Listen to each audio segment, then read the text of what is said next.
Me to man na bele e ba sale on pa so be original na enyo.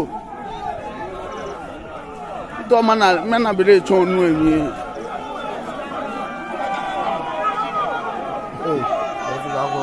Me to ma ko bele cho nu enyi. O ba gbe bi o. Do. Le gars va wa no e fa. E du mo ju bi. Ọba ní ìgbà ẹgbẹ́ bọ́ọ̀dù ẹgbẹ́ abàm kí ẹ bá wà nù ẹ̀fà.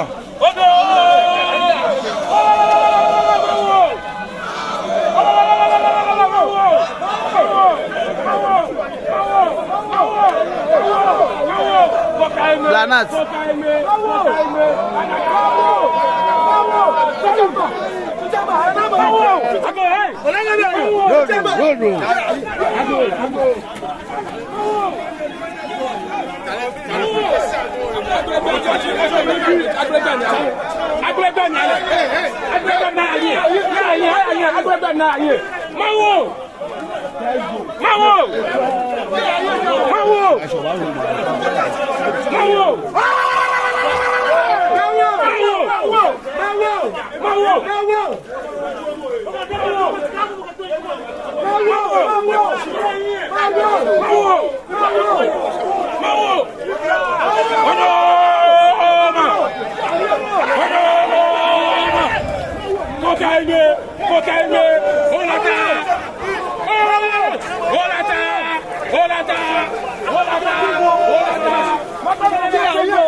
I mean, side boo.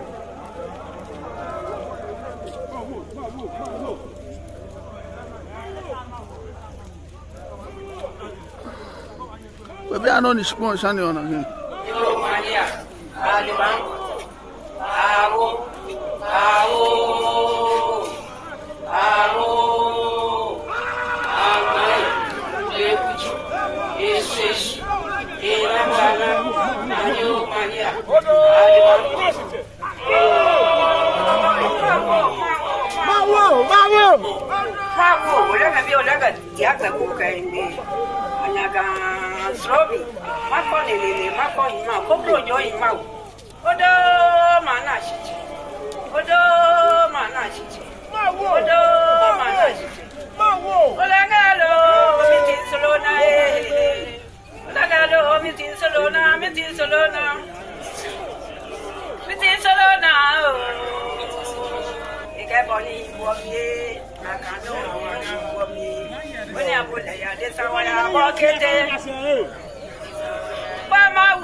Madam, Ajaba mi solo, Tetelo, Ajaba, Akaja wakawa, Clover, now I'm here, Wayentale, Akaja wakawa, Wayentale,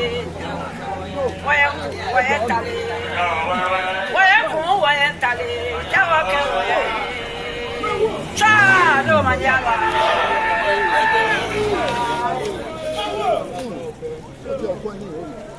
Sorry. Sorry. It must rain in why it rain at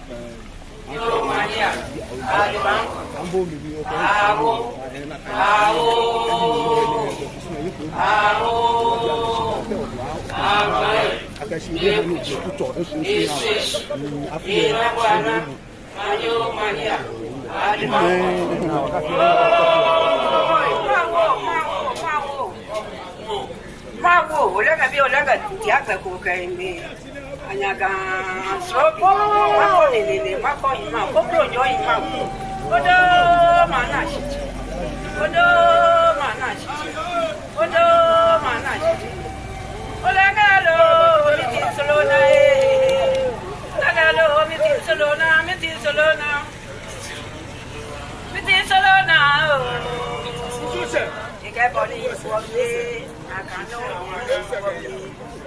abule ya de sawaya bokete.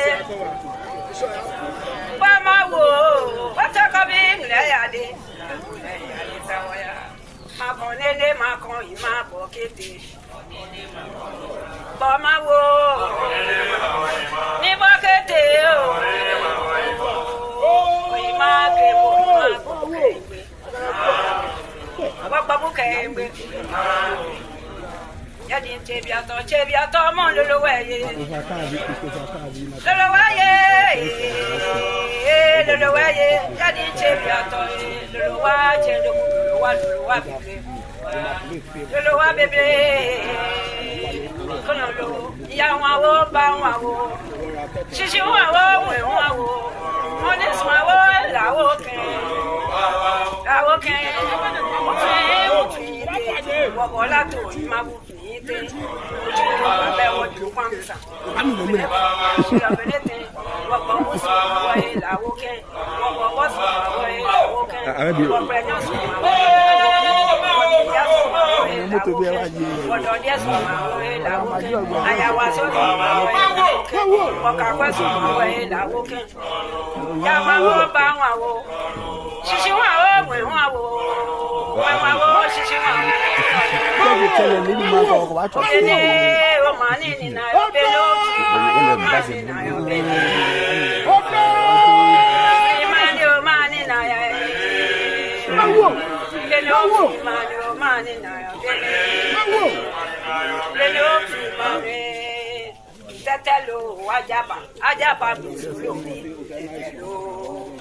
Ajaba mi solo bi tetelo ajaba akaja wakawa ekrowa na wamia waya kuku wayentale akaja wakawa waya ku wayentale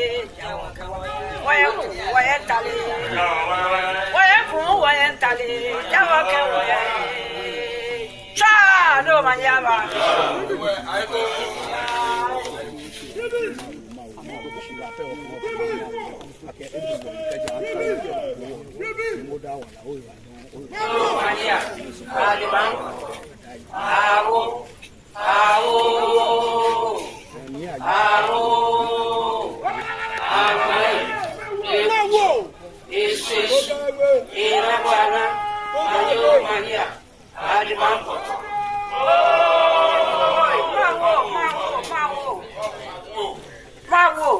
Olaga diagba ko kainde anyaga srobi makone lele makon ma kokro jo ima odo mana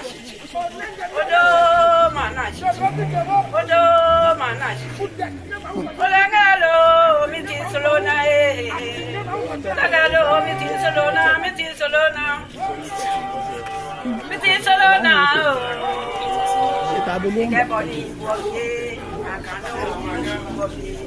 Oni abule ya de sawaya bokete.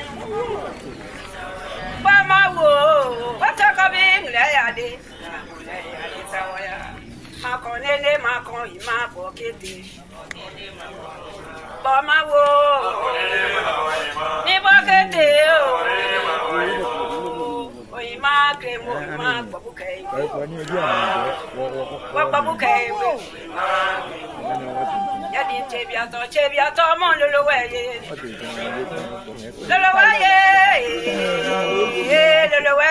Yadi chebiato lolowaje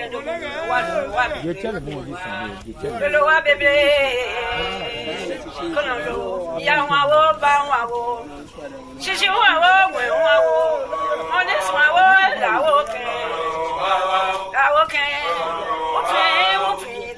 Ola to imabu ite. Abe wodi kwamsa. Shira benete. Odo manasije. Waso oke.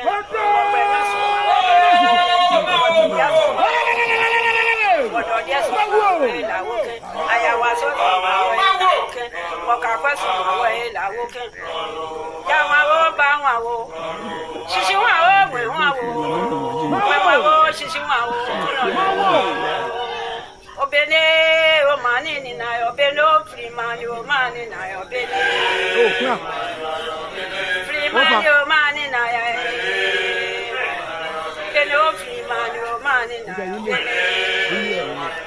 bele o fi mare tetelo ajaba mi solo bi tetelo ajaba mi solo bi tetelo ajaba akaja wakawa ekrowa na wa mi awaya kun wayentale akaja wakan waya kun wayentale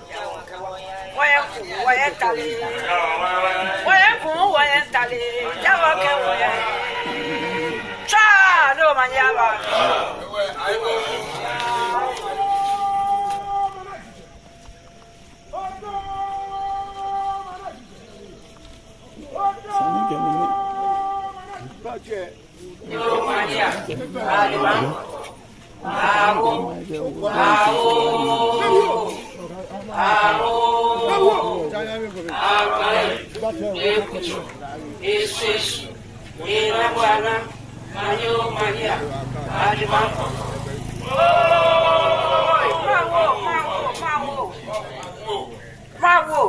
Olaga tiaga ko kainde anyaga zodo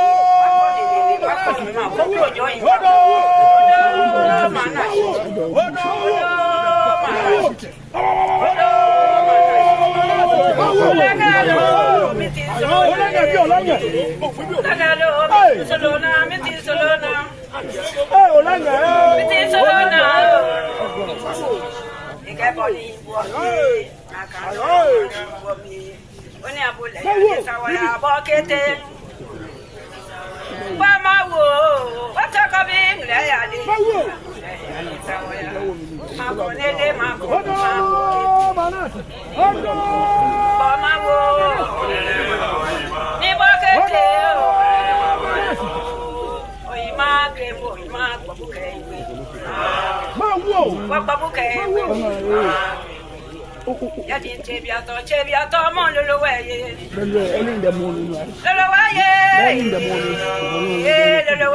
yadi chebiato lolowa bebe kono ya wawo ba wawo shishi wawo one swawo lawo ke Bolato imabu finite ojuwo babe wojo Nalo. One like that was 5 minutes. There is no code on the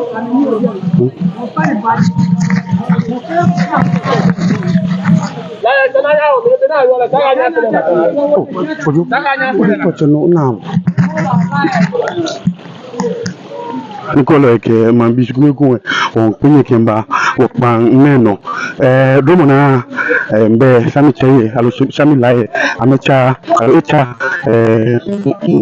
echa abelie inji adai ibi ko mani ke ni iwe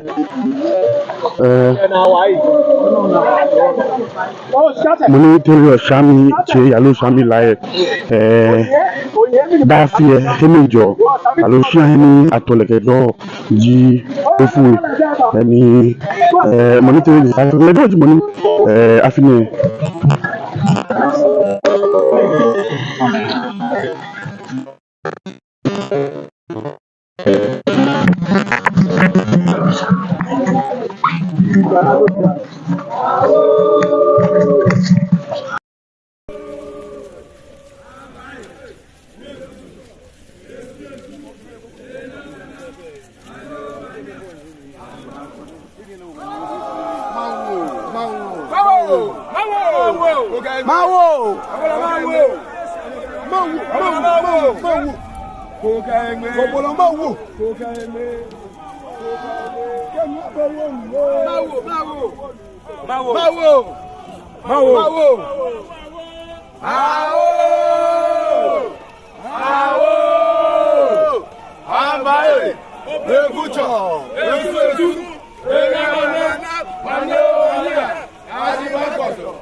Baby now I do. I'm gonna do. When I street I do, I'll give them an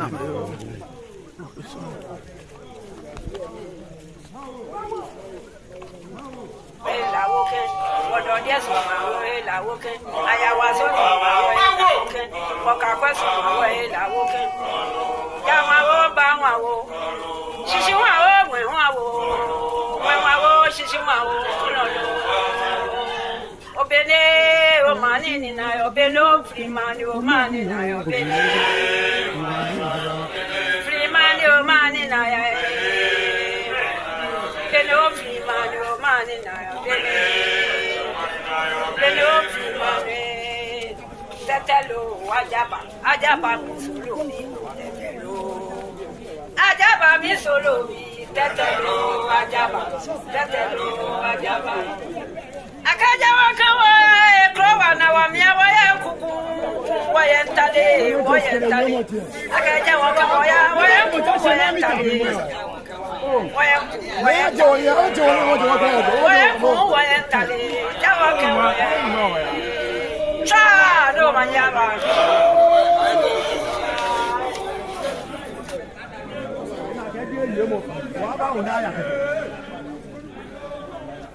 Kakai, how are you?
Shishi wa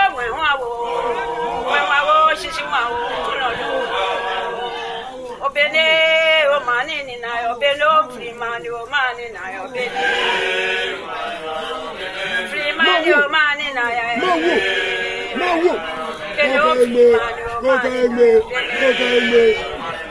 belo free mani tetelo aja babu solo bi tetelo Agbe ele won ele ni. aja babu solo tetelo aja babu akaja wakawa ekrowa na wamia waya kuku waya ntale akaja wakawa waya ku waya ntale waya ku waya ntale jawa ke waya cha do majaba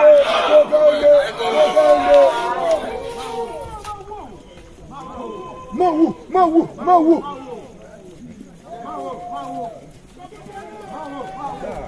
Baba, yẹn wọ́n sẹ̀.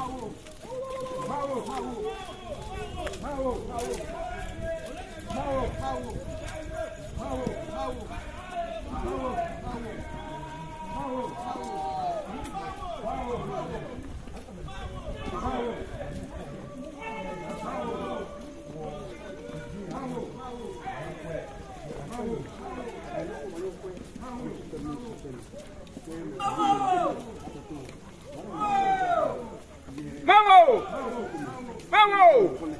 Koka engwe.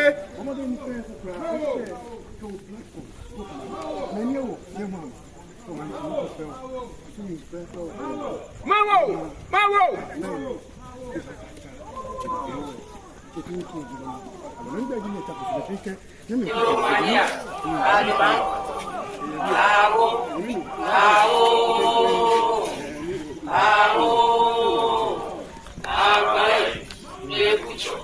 Esses era buana manyo mania advanco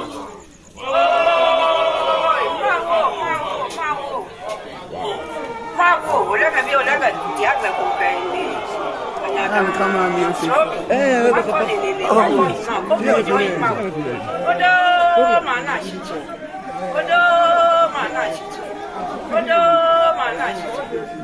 Olagalo mitinsolona Lagalo mitinsolona mitinsolona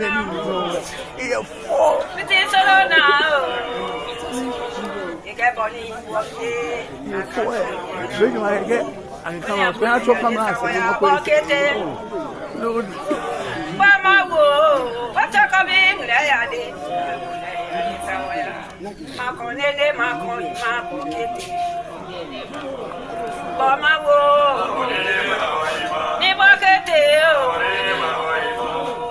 o ima kemo ima kokebe Wa bukebe Ya di tebiato mon le loyer Le loyer, t'as dit c'est bientôt. Le loi bébé. Colombo, y'a un wao, ba wao. Chichi wao, wao. On est soit la woke. La woke. Voilà tout, il m'a voulu.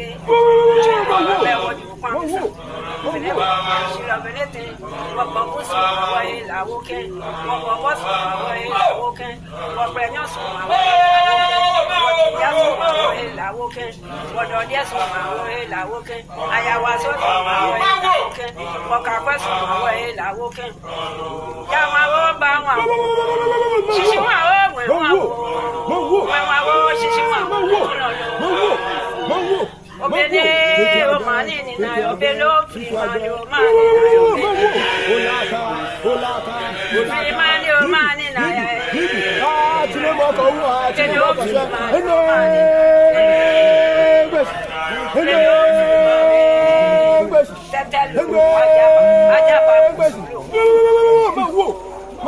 Ajaba mi solo tetelo ajaba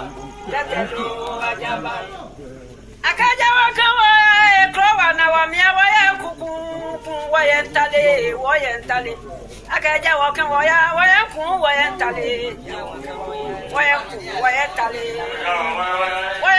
waya ntale Jawa ke waya Cha no manyaba.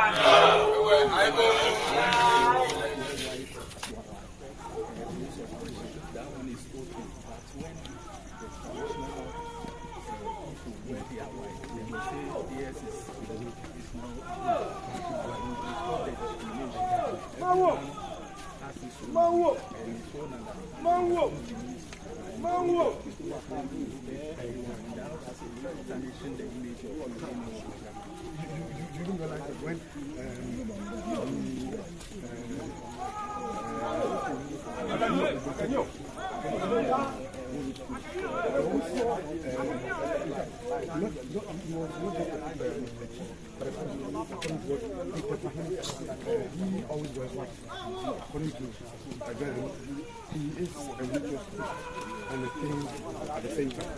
And because of his things and the fact that he was Thank you. No, let me tell you.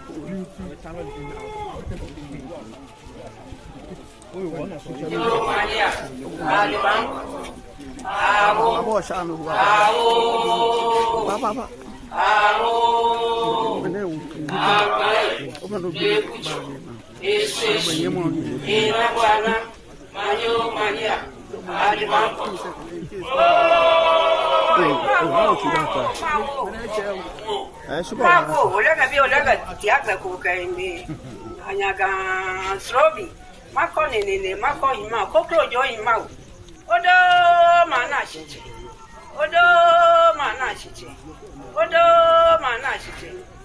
Olangalo, mitin solona, Olangalo, mitin solona, mitin solona, mitin solona.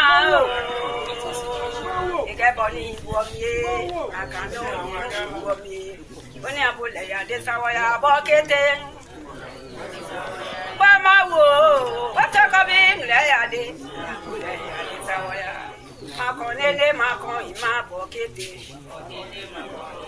Bama wo, ni bokete o. Ima kemo ima bokengwe. Wa bokengwe. Ya di chebiato mon lolo weye. Lolo weye. Ya di chebiato lolo wa chendo lolo wa bebe. Lolo wa bebe. Kono ya wa wo ba wa wo shishi wa wo mwe wa wo mone swa wo la wo ken o fe de wo bola to ima bu ite oju wo be wo ju kwa mi sa fene ba shi la benete wo bo wo so wa la wo ken wo bo wo so wa la wo ken wo pre nyo so wa wo ya so la wo ken wo do dia so wa la wo ken aya wa so wa la wo ken wo ka kwa so wa la wo ken ya wa wo ba wa wo shishi wa wo mwe wa wo shishi wa wo no no obene o mani ni na obene o frimani o mani na obene frimani o mani na ya obene o frimani o mani na obene obene o frimani tetelo ajaba mi solo bi tetelo ajaba mi solo bi tetelo ajaba akaja wakawa ekrowa na wamia waya kuku wayentale akaja wakawa waya ku wayentale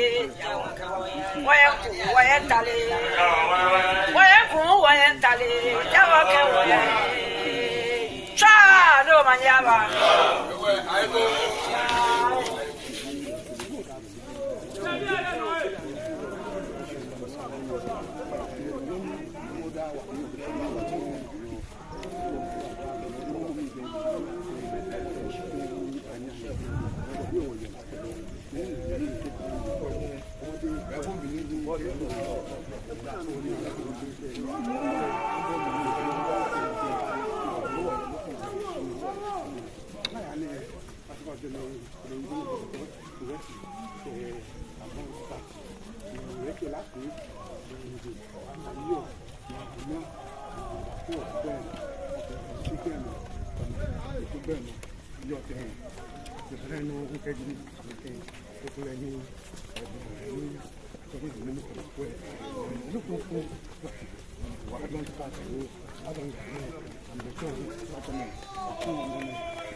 Okay.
Esse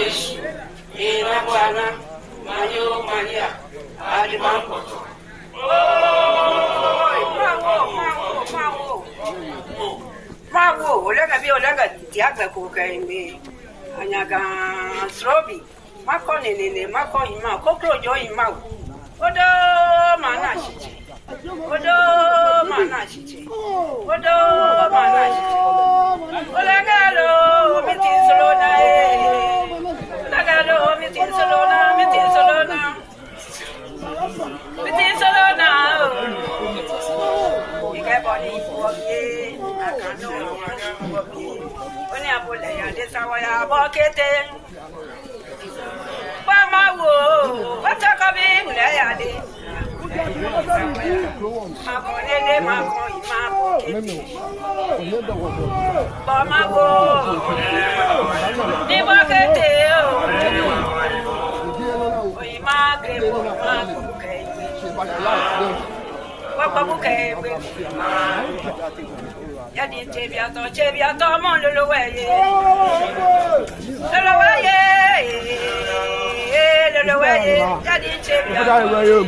Manashi. Odo Manashi. Odo Manashi. Olagalo, Mitin Solona. Olagalo, Mitin Solona, Mitin Solona. Mitin Solona. You get body for me. I can't know for me. When I put a this hour, I walk it in. Mama, what's a coming? Layadi.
Nana to end no. Ajaba mi solo bi tetelo ajaba. Akaja wakawa ekrowa na wa mia wa ya kuku wa yentale. Akaja wakawa ya kuku wa yentale.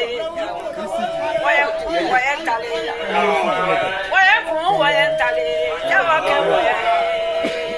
Cha no manyaba.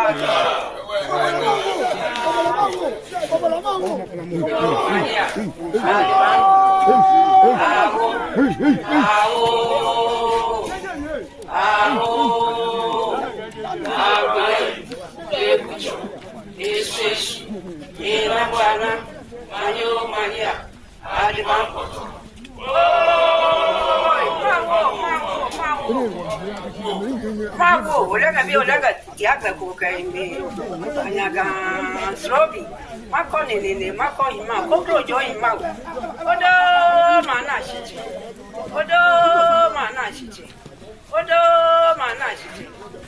olagalo mitin solona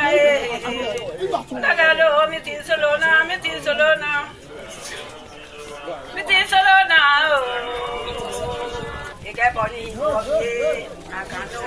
Abo. Oni abole ya de sawaya bokete. Mama wo, wataka bingle ya de. Sawaya. Akonele makoma bokete. Mama wo. Ni bokete o. Oima ke Wababuke. Yani chebia to mo lolowaye.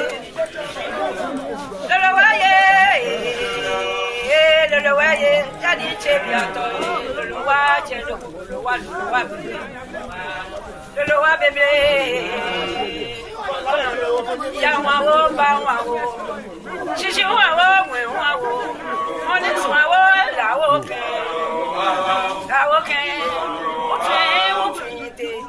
Wala to imagute juwa bewo ju pamsa fene ba shila belete wa bamusa wa ila woke wa bawasu wa ila woke wa prenyo su wa ya so wa ila woke odo dia so wa ila woke ayawa so wa ila woke wa kakwasu wa ila woke ya ma wo ba wa wo shishi wa wo mwe wa wo shishi wa wo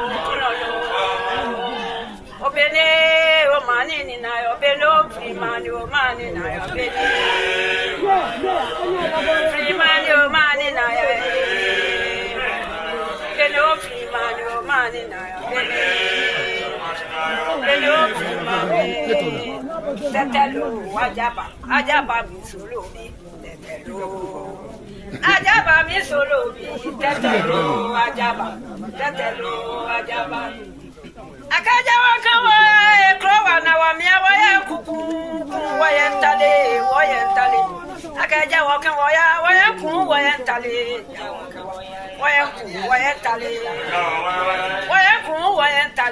Jawa kewa ya. Cha no manyaba. Ibo mania. Adibango. Awo.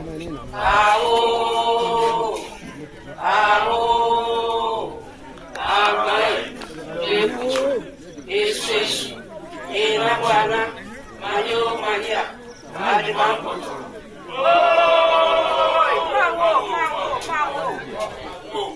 Mago, olha tiaga kukaime anyaga srobi makonelele makohima kokrojo hima odo mana shichi Odo manachichi. Odo manachichi. Olagalo mitin solona Olagalo mitin solona mitin solona. Mitin solona Egaboni buomye akano buomye. Oni abule ya de sawaya bokete. Mama wo watakabi mlayade. Makonene makon ma bokete. Mama wo ni bokete o. Oyima kebo ma bokete. Papa bokete. Yani chebiato mo lolo wede. Lolo waye. Lolo waye. Daddy chebiato. Dabi over here no domo ko ba kun ojan bu e din Lolo wa bebe. Okay. Kono lo. Ya wa wo ba wa wo. Shishi wa wo we wa wo. Oni so wa wo la wo ken. La wo ken. O fe te. Wo bola to ima bu te. Oju lo ba be wo ju pam sa. Fene ba shi la benete. Wo ba bo so wa la wo ken. Wo ba bo so wa la wo ken. Wo preño so wa la wo ken. Wo do dia so wa la wo ken. Aya wa so wa la wo ken. Wo ka kwa so wa la wo ken. Ya ma wo ba wa wo. Shishi wa wo we wa wo. Shishi wa wo. Obene o mani ni na obene o freemani o mani na obene freemani o mani na obene o freemani o mani na obene e ba tron mu e ba ne mi bra mi ni ajaba mi solo ni tetelo ene jo no go ajaba mi solo bi tetelo ajaba Akaja wakawa ekrowa na wamia waya ntale akaja waka waya kun waya ntale waya ntale jawa ka waya cha no manyaba Ibo mania aliban awo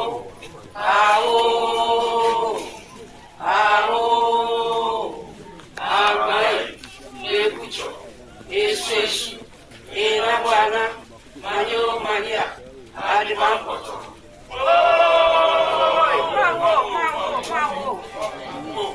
mawo olaga diaga ko kaimbe anyaga srobi makonelele makohima kokrojo hima odo manachiche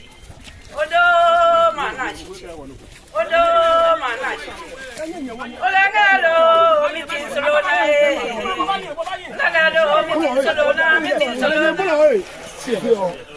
mitin solona Igaboni buomye Oni abule ya de sawaya bokete Mama wo watakabi mlayade sawaya makonene Mama wo ni bokete oyima kemo oyima gbobuke igbe e jona ka be ku feyin e wa ile ba chon abeku alo e jona feyin ke chebiato mo lolo we lolo waye anye tonu e fi ai lolo waye kadi chebiato lolo wa chendo lolo wa bebe kono lo ya wa wo ba wa wo shishi wa wo we wa wo oni so wa wo la wo ken o fe te wo bola to ma bu te oju lo ba be wo ju pam sa fene ba shi la benete wo ba bu so wa la wo ken wo so wa la wo ken wo preño so wa ya so la wo ken wo do dia so wa la wo ken aya wa so wa wo ka kwa so wa la wo ken ya ma wo ba wo shishi wa wo we wa wo shishi wa wo obele o mani na obele mani o mani na obele free mani o mani na ya obele o free mani eni abeku obele o free mani tetelo ajaba mi solo bi ẹ ní ó jẹ́ ìgbẹ́ wa yín.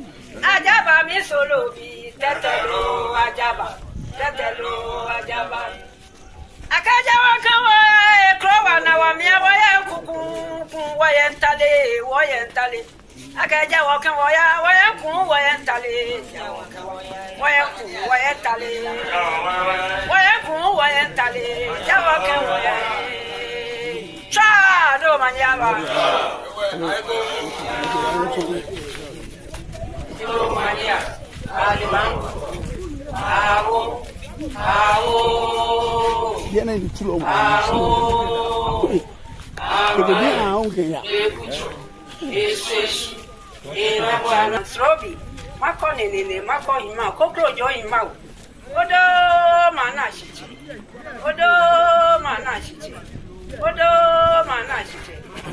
Olagalo, miti solona eh. Olagalo, miti solona.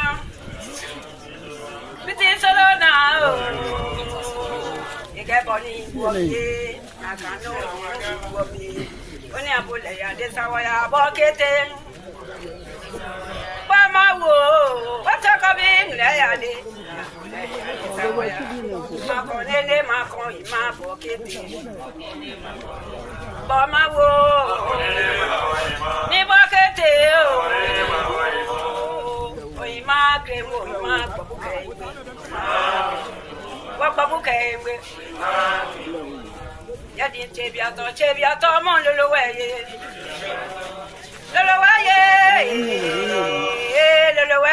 Yadi chebiato lolowaje lolowa bebe. Konolo ya wawo ba wawo. Shishi wawo we wawo. Oni wawo lawo ke. Lawo ke. Wabola to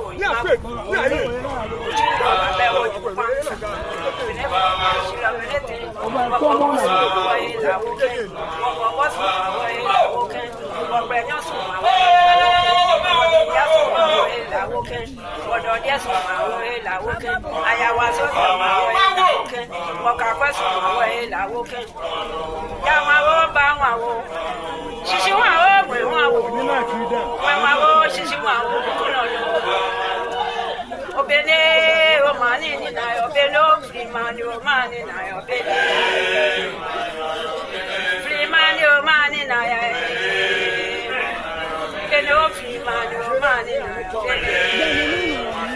obele o free mani tetelo ajaba mi solo bi tetelo ajaba mi solo bi tetelo ajaba Akaja wa kan wa ekrowa na wa mi wa ya kuku wa ya ntale. Akaja wa kan wa ya kun wa ya ntale. Wa ya ntale. Jawa kan wa ya. Cha do manyaba. Onyo fi apeje. Onyo fi peje. Don't feel what they break it. Mo fi. Esse ina bwana manyo mania adibanfo.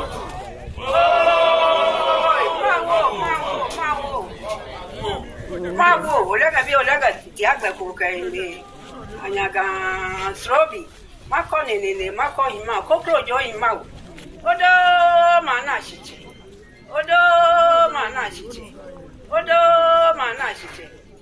Olagalo, miti solona eh. Olagalo, miti solona. Dabi ande so na kegbe. Miti solona o. O ma se na kegbe yin. Je me gbe yin. Akano wobi. Oni abule ya desawaya bokete. Mama wo, what a coming, Layade. Maconele, Macon, ma pocket.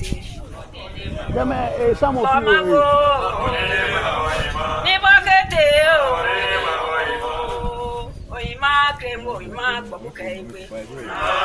Abuba. Babuke. Yadi Chebiato, Mon Lolowaye. As far as I'm out to wall. Last time I watched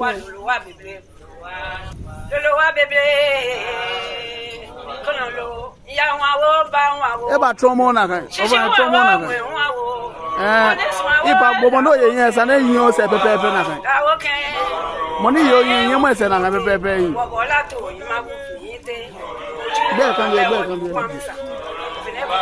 There can be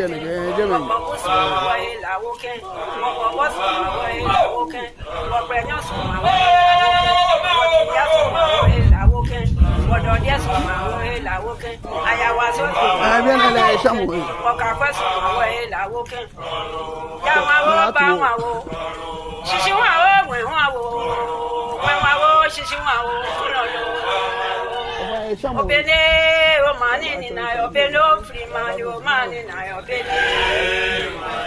Free man, o mani na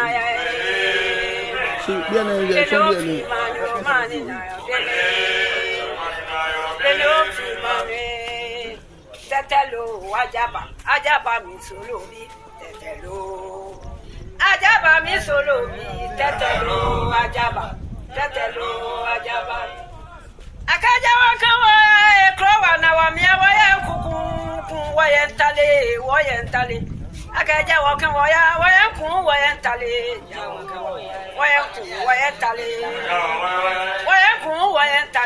jawakan waya cha no manyaba Oba bi aye joy Kle shamu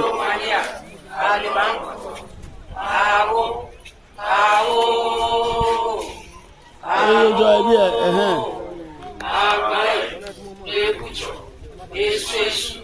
Bleu Ipa fa lo ba oba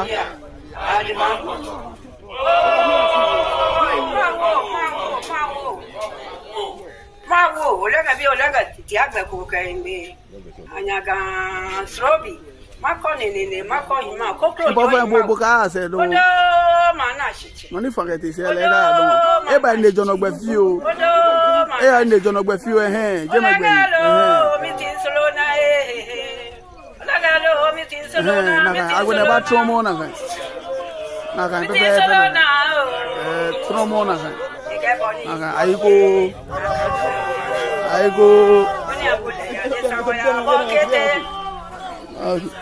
Mama wo wata coming Layade. Oba expo some of you Mama wo Nibokete Oima cremo, Ina so ke ko ni fi fi ja we na ko ku Babuke. Yadi Chebiato, Mon Lolowaye.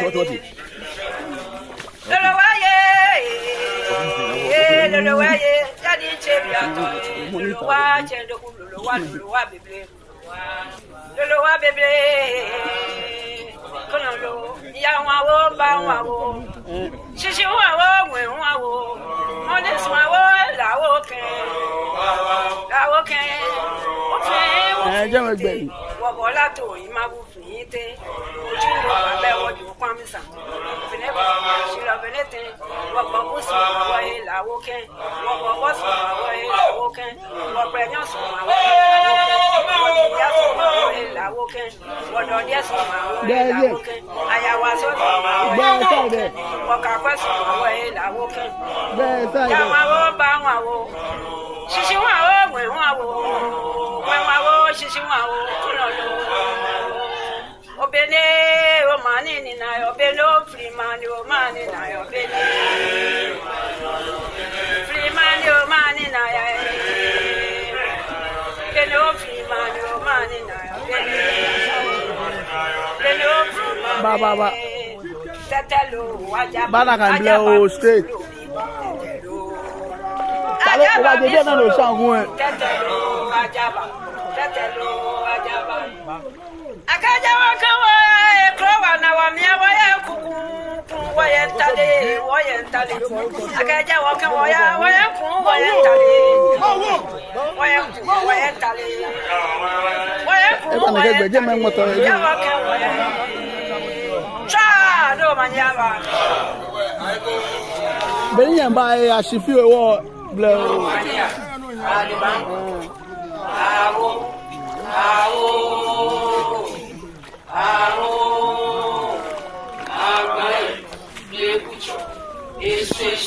bana ga no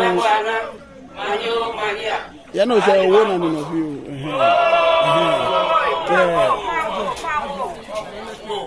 Mago, olega bi olega tiaga ko kaimbe. Anyaga srobi. Mako nene mako hima kokro jo hima. Odo mana shiche.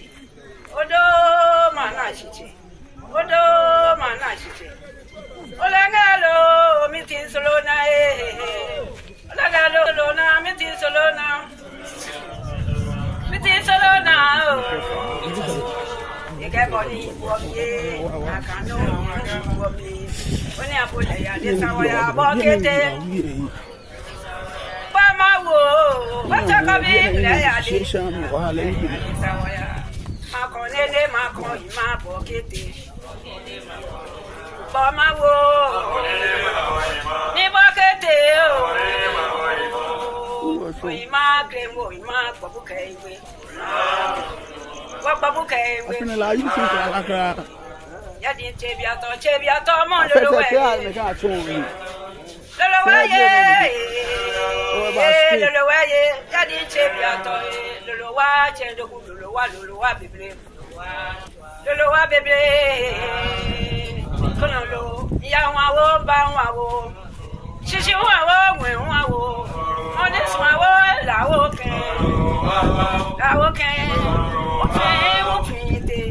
Bola to imabu yite ojulo babe woju kwamisa fene ba shila benete wabo so wa ila woken wabo so wa ila woken wabo enyo so wa ya so wa ila woken wodo dia so wa ila woken ayawa so wa ila woken wokakwa so wa ila woken ya ma wo ba wa wo shishi wa wo we wa wo shishi wa wo obele o mani ni na obele free mani o mani na obele free mani o mani na obele free mani o mani na obele free mani tetelo ajaba mi solo bi tetelo ajaba mi solo tetelo ajaba akaja wakawa ekrowa na wamia waya kuku wayentale akaja wakawa waya kuku wayentale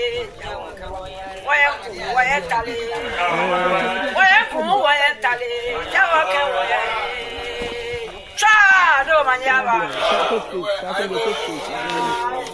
body on ni ibo mania aliban awo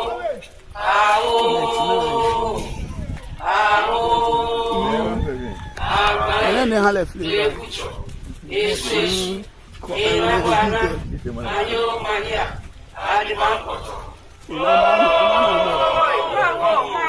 Baby, I'm not.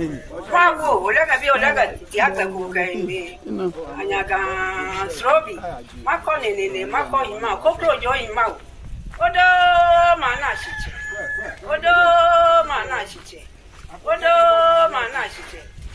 Olega lo mitin solo na Olega lo mitin solo na.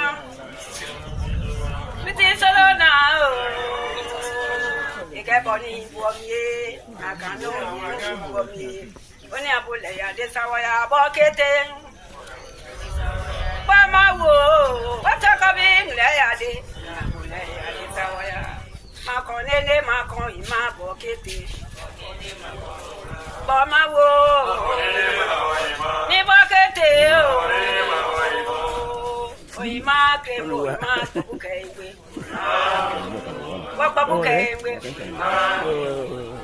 Ele bonisa.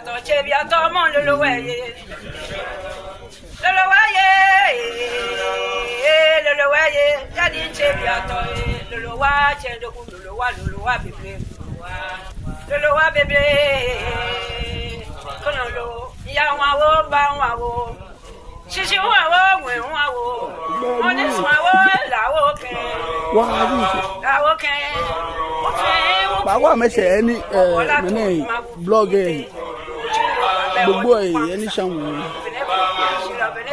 bawa meshe ni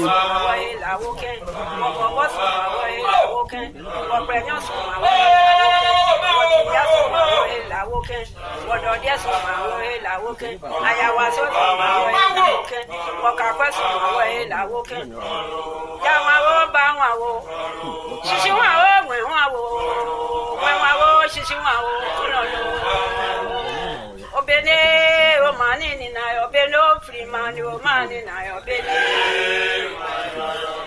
free man o mani na obene o free man o mani na obene o free man tetelo ajaba mi solo bi tetelo ajaba mi solo bi tetelo ajaba akaja wakawa ekrowa na wamia waya kuku wayentale akaja wakawa waya ku wayentale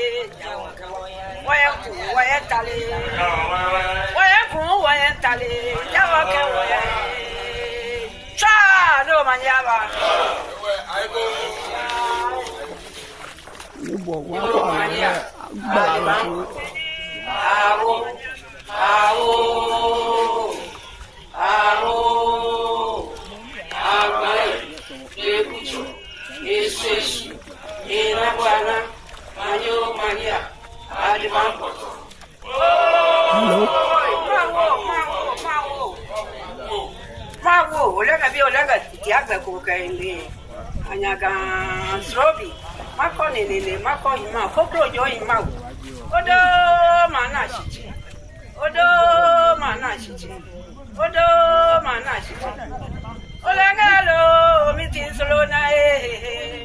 Olagalo mitin solona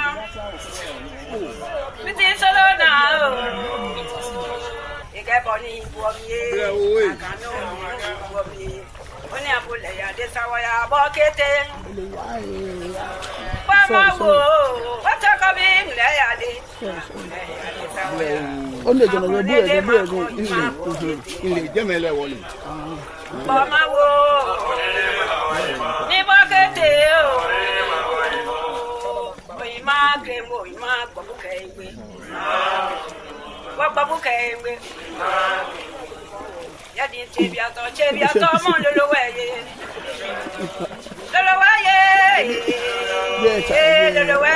Yadi chebiato lolowa bebe Kono ya wawo ba wawo Shishi wawo we wawo Oni swawo lawo ken Ofite Wabola to imagufite Chiwo be wojo pansa Beneba shila benete Wababusu wa lawo ken Wababusu wa lawo ken Wabenyosu wa lawo ken Wododiasu wa lawo ken Ayawaso wa lawo ken Wakakwasu wa lawo ken Yamawo ba wawo Shishi wawo we wawo Shishi wawo kulolo Obene o mani ni na obelo free man o mani na obene free man o mani na obene o free man o mani na obene o free man tetelo ajaba mi solo bi tetelo ajaba mi solo bi tetelo ajaba akaja wakawa ekrowa na wamia waya kuku wayentale Akaja walking wire kun wire tali. Ina bwana manyo mania adi mambo.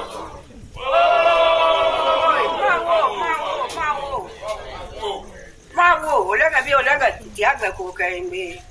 Anyaga srobi. Mako nene mako hima kokro jo hima. Odo mana chiche. Odo mana chiche. Odo mana chiche. Olagalo miti solona Olagalo miti solona miti solona Ike boni buomye akano buomye Oni apole ya desawa ya bokete Mama wo wataka bingle ya de desawa ya makonene makon ima bokete Mama wo ni bokete o ima kemo ima bobuke babuke ya di chebiato mon lo weye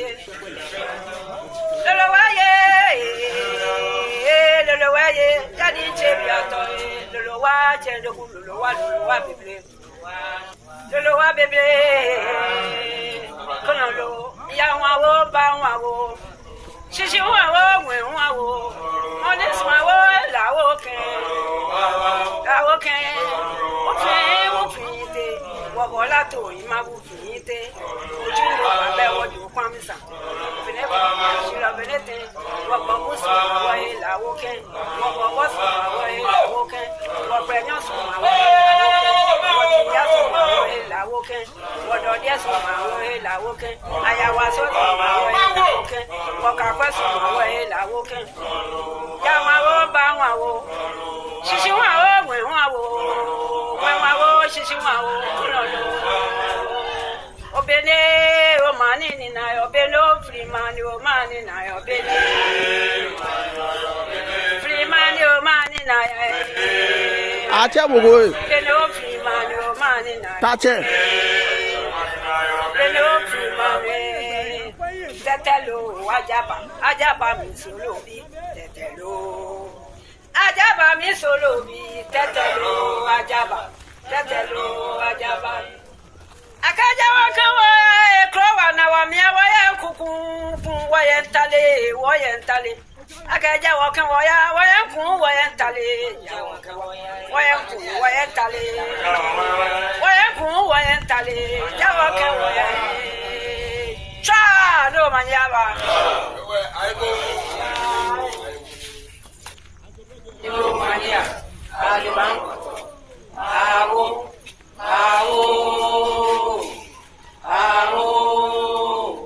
Agai, Nebucho, Esu, Erabuana, Manyo Mania, Adimanko.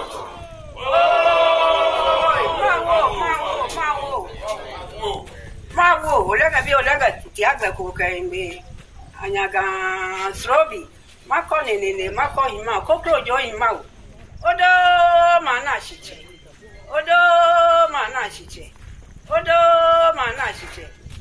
Olagalo miti solona Olagalo miti solona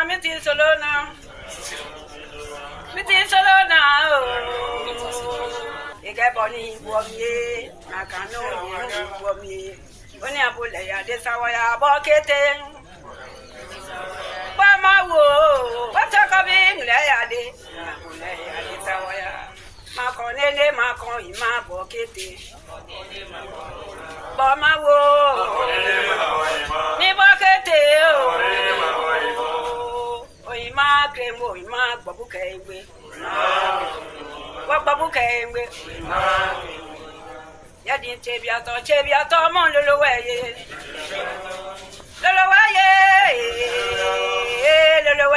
ya di chebiato lo wa chendo lo wa bebe kono lo ya wa wo ba wa wo shishi wa wo we wa wo na ge mu oni swa wo la wo ken o fite wo Bola to imabu finite. Oju lo babe woju kwamisa. Fine ba shira. Bravo na le sha. Wa la woken. Wo boss wa la woken. Wo prenyo so ma wa ya so ma la woken. Wo do dia so ma la woken. Aya wa so ma la woken. Wo ka kwa so ma la woken. Ya wa wo ba wa wo. Shishi wa wo we wa wo. We wa wo shishi wa wo. Obene o mani ni na obene o free man o mani na obene free man o mani na ya obene o free man o mani na obene o free man tetelo ajaba mi solo bi tetelo ajaba mi solo bi tetelo ajaba akaja wakawa ekrowa na wamia waya kuku wayentale akaja wakan waya kun wayentale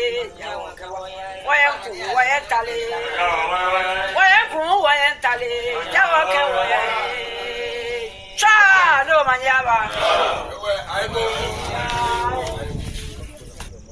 ibo mania adiban awo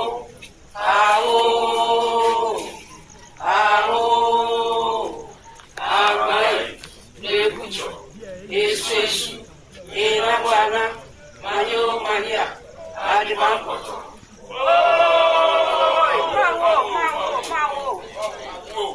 mawo olega tiaga ko kaimbe anyaga srobi makonelele makohima kokrojo hima odo mana shiche Mawo. Olagalo mitin solona Olagalo mitin solona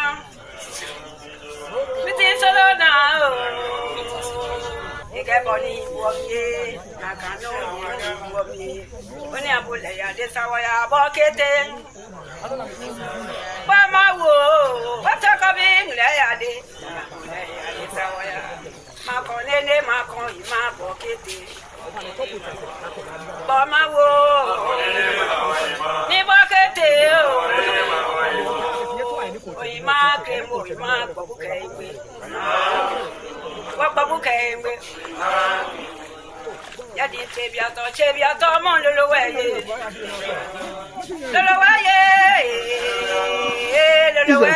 yadi chebiato lolowa chendo lolowa bebe kono lo ya wa ba wo shishi wa wo ke wodo dia so ma la wo ke aya wa so ma wo ke ko ka kwa so ma la wo ke ya wa ba wa na kanoni la te a lo le ke la sa aboli shishi wa wo kono lo obele o mani na obele o free man o mani na obele free man o mani na ya no free man tetelo ajaba mi solo bi tetelo ajaba mi solo bi tetelo ajaba akaja wakawa ekrowa na wamia waya kuku wayentale akaja wakan waya kun wayentale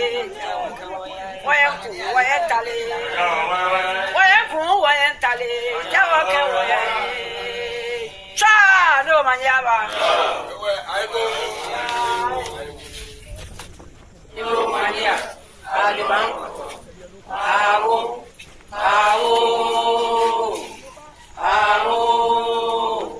agbai lebucho esesi enabwana manyo mania adibankoto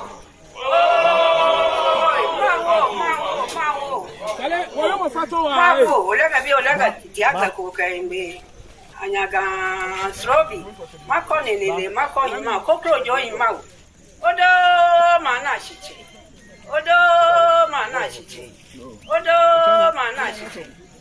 olagalo mitin solona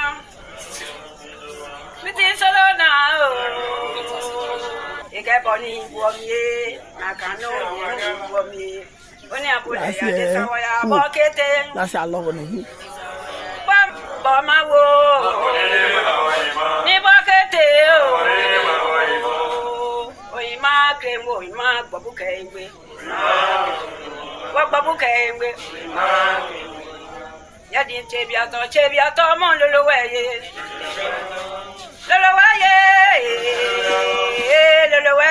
ya di chebiato lolowa chendo ku lolowa bebe kono lo ya wa wo shishi wa wo we wa wo oni so wo la wo ke o fite wo bola to ima bu fite be wo ju kwamsa Mene ba sa mene. Chale tu ka chale.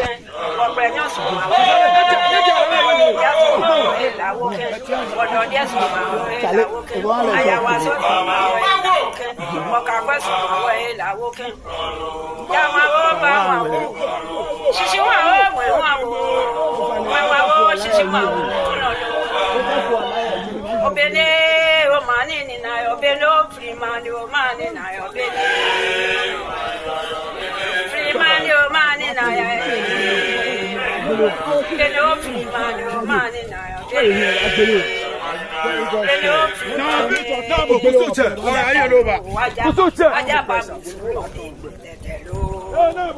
Ajaba mi solo bi tetelo ajaba Jeme Krowa na wa mi wa ya kuku wa ya ntale akaja wa kan wa ya kun wa ya ntale wa ya Maria aliban awo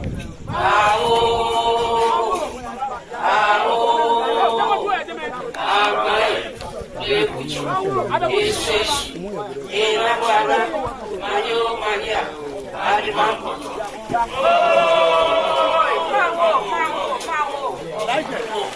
Wako, olaga bi olaga tiaga ko kai mi.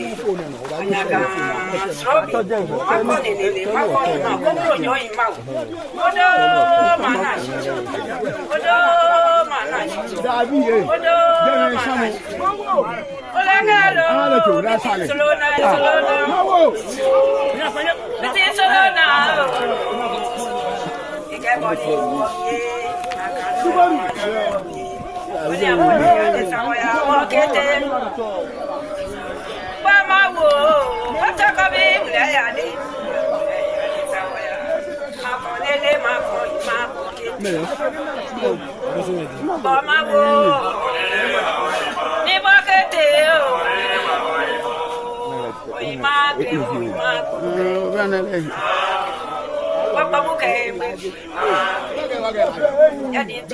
Chebiato mo lolowaye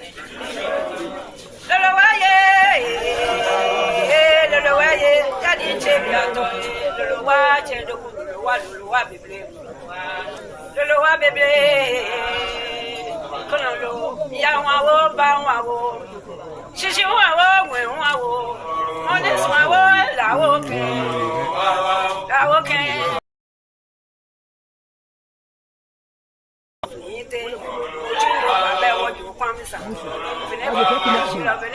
Toto ba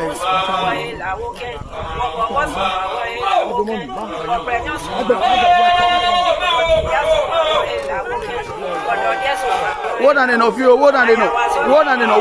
Eh, what no go?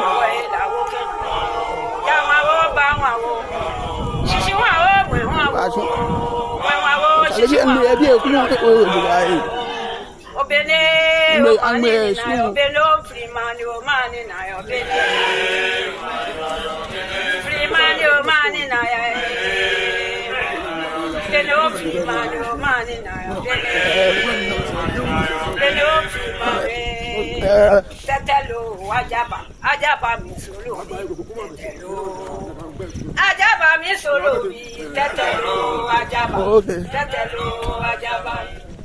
akaja wakawa ekrowa na wa mia wa ya kuku wa ya ntale Akaja walking wire kun wire tale. Wire kun wire tale. Wire kun wire tale. Jawaken wire. Yes, and I told Cha no manjaba.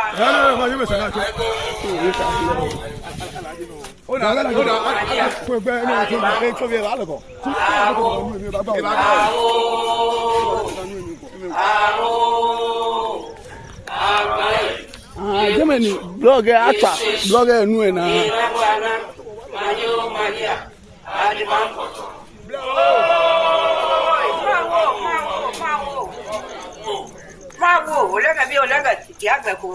Abele naga srobi makoni lele makoni ma kokro join ma odo mana shiche odo mana shiche odo mana shiche olagalo mitin solona olagalo mitin solona mitin solona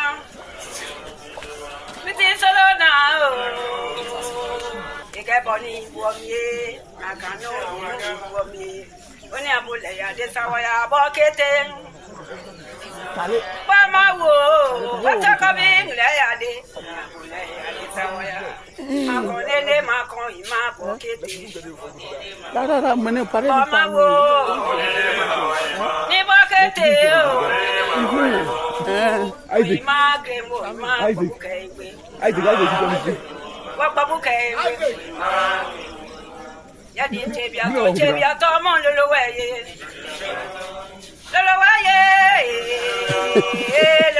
ya di chebia to lolo wa chendo lolo wa lolo ya wa wo ba wa wo shishi wa wo we wa wo monis wa wo la wo ken o fi ite wo bola to ma ite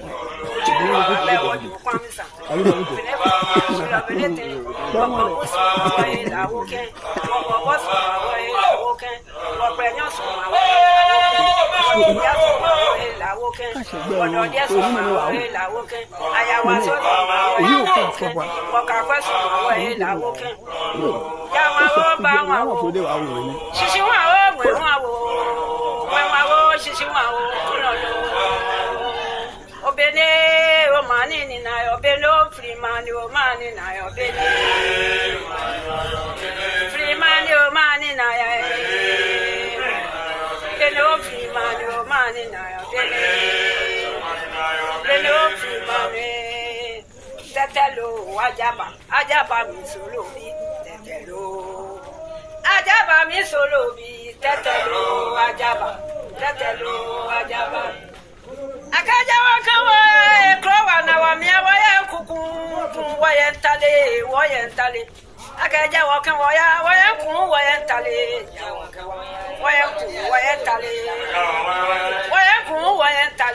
jawa kan waya cha no manyaba ibo mania aliban awo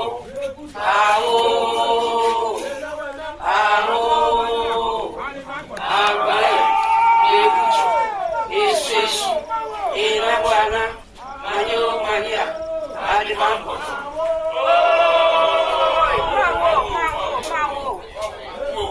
mawo olaga tiaga ko kaimbe anyaga srobi makoni lele makoni ma kokro join ma odo mana shiche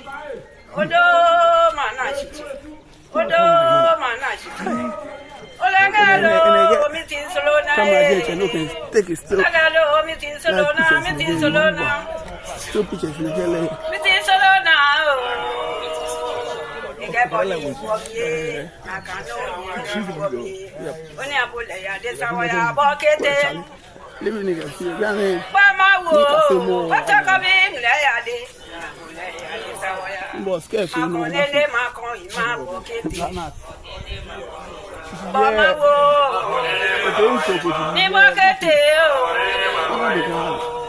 o ima gremo ima gbabuke egbe wa gbabuke egbe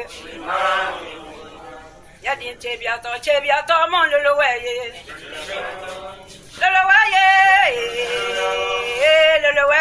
ya di chebia to lolo wa chendo kululu wa bebe. Hey, not you. Lulu wa bebe. Kono O fe test ya. Abiliona. Shishi wa wo we wa wo. Oni sma wo la wo ken. La wo ken. O fi te. Wo bola to ima bu fi te. O ju wo ba be wo ju kwa mi sa. Fene ba shi la benete. Wo ba bu so wo e la wo ken. Wo ba bo so wo e. Ko se mo mi o ni me ni fo wa. Ma gbagbo mo na. Seriously. Eto wa na yan ba se mo ngbu e. Ni fo wo. Ya ma wo ba wa wo. Shishi wa wo we wa wo. We wa wo shishi wa wo. Amena me ga me fi ogidi e. Obele o ma ni na obele o free. Amena me fi ogidi e. Free man o ma ni na ya. Obele o free man o ma ni na ya. Obele o free man e. Tetelo ajaba mi solo bi tetelo. Ajaba mi solo bi tetelo ajaba. Tetelo ajaba. Akaja wakawa ekrowa na wamia waya kuku wayentale akaja waya kuku wayentale O so ti o wayentale ase video de gare waya kuku wayentale cha do manyaba omo mi la mi na omo numu enita sakumo water dramo be lu si so se ko me no am sisi die talia swe wo yo ko beta se le ewie na ko no pano na fo ona kani ake mene wo mi na sha no me o sha no wo yo pasko me no ne ko yo Odo mana shichi.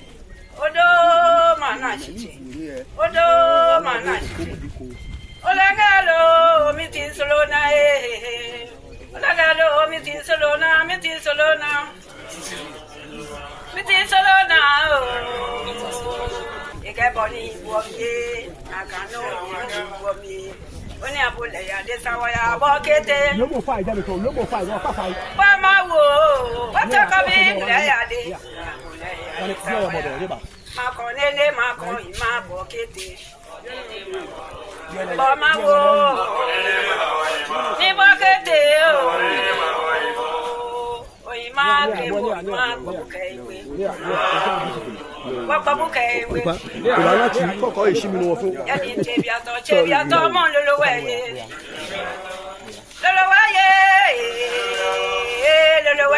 Ya di chebiato. Wa chendo wa lolowa bebe. Kono lo ya wa wo ba wa wo. Shishi wa wo we wa wo. Oni swa wo la wo ke. La wo ke. Wabola to imagu finite. Odo manasi. Odo manasi. Odo manasi. Odo manasi. Odo dia so la woke. Aya wa so la woke. Waka kwa so la woke. Ya ma wo ba wa wo. Shishi wa wo we wa wo. We wa wo shishi wa wo. Obele o mani ni na obele o free man o mani na obele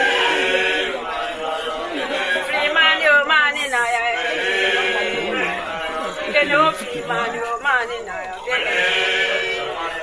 obele o free man tetelo ajaba mi solo bi tetelo ajaba mi solo bi tetelo ajaba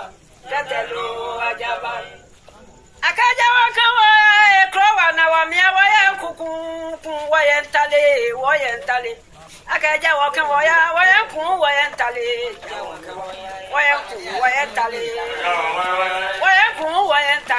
Jawaka waya Cha no manyaba Ibo mania Ali banko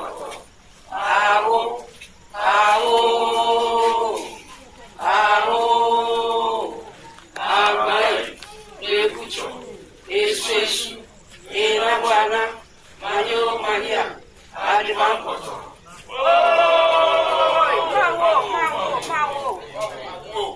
mawo olega bi olega tiaga ko kaimbe anyaga srobi mako nene mako hima kokro jo hima odo mana shiche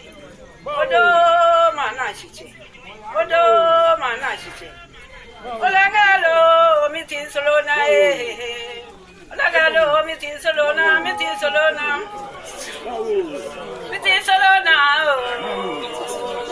Ekeboni wobi akano wobi oni abole ya de sawaya bokete ba mawo watakabi ngle ya de sawaya makonele makon ima bokete ba mawo ni bokete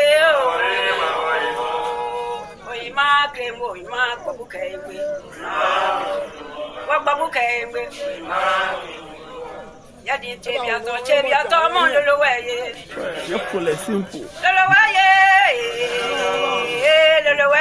Yadi Chebiato, Lolowa, Lolowa, Bebe. Lolowa, Bebe. Yawa, Bawa, Shishiwa,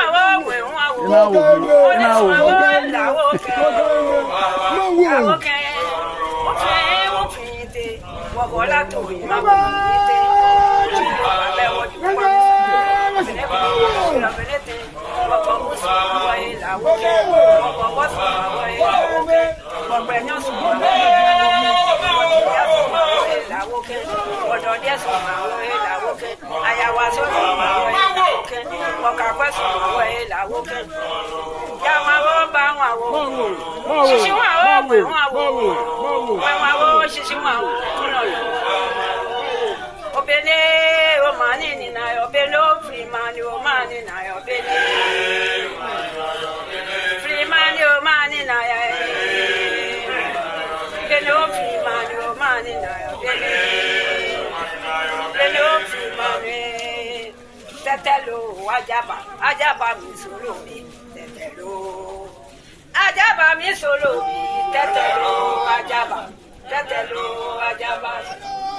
akaja wakawa ekrowa na wamia waya kuku wayentale akaja wakawa waya ku wayentale jawaka waya cha no manyaba ibo mania aliban awo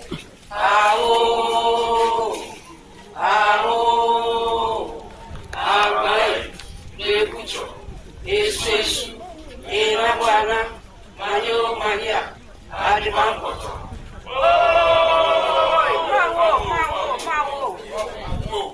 mawo olega tiaga ko kainde anyaga srobi mako nene mako hima kokro jo hima odo mana shichi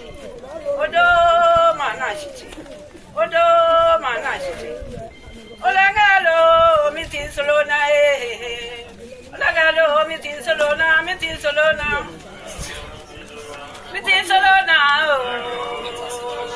Ekeboni wobi akano wobi oni abule ya de sawaya bokete Amaji e be na Sunday ba mawo watakabi ngle ya de sawaya makonele makon ima bokete ba mawo ni bokete o ima kremo ima babuke ngwe Wagbabuke Yadi Chebiato, Mon Lolowaye,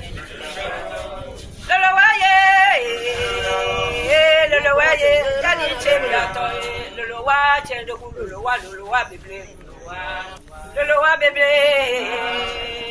Konolo, Yawa, Bawo, Shishi Wawo, Honest Wawo, La woke. Wabola to imabu fite. Ojiro babe woju kwamisa. Bene ba shila benete. Wababusu wa la woken. Wababusu wa la woken. Wapenyosu wa la woken. Wadodiasu wa la woken. Ayawaso wa la woken. Wakakwasu wa la woken. Yama wo ba wa wo. Shishi wa wo we wa wo. Shishi wa wo kunolo. Obele o mani ni na obele o free man o mani na obele. Free man o mani na ya. Obele o free man o mani na obele. Obele o free man. Tetelo ajaba mi solo bi tetelo. Ajaba mi solo bi tetelo ajaba. Tetelo ajaba. Akaja wakawa ekrowa na wamia waya kuku wayentale. Akaja wakawa waya ku wayentale. Waya ku wayentale. Waya ku wayentale. Jawaka waya. Cha no manyaba. Yo mania. Aliban. Awo.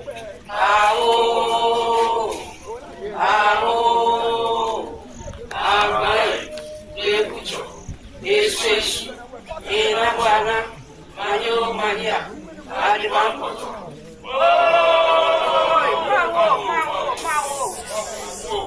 Mago, olega tiaga kokaimbe. Anyaga slobi, mako nene, mako hima, kokro jo hima. Odo mana chiche. Olagalo, mitin solona, Olagalo, mitin solona.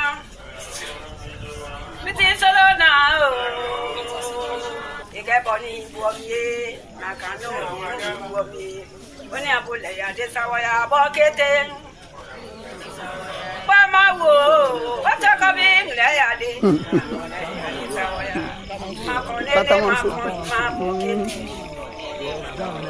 Bamawo, ni bokete. Oima kremo,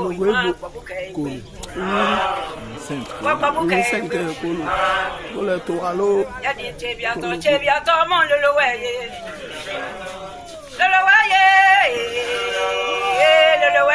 Jadi chebiato, lolowa bebe. Konolo, ya wawo ba wawo. Shishi wawo, we wawo. Ones wawo, lawo ken. Wabola to imabu fite. Ojiro babe woju kwamisa. Bene ba shila benete. Wababusu wa la woken. Wababusu wa la woken. Wapenyosu wa la woken. Wadodiasu wa la woken. Ayawaso wa la woken. Wakakwasu wa la woken. Yama wo ba wo. Shishi wa we wa wo. Shishi wa wo kunolo. Obele o mani ni na obele o free man o mani na obele. Free man o mani na ya. Obele o free man o mani na obele. Obele o free man. Tetelo ajaba mi solo bi tetelo. Ajaba mi solo bi tetelo ajaba. Akaja wakawa ekrowa na wamia waya kuku wayentale. Akaja wakawa waya ku wayentale.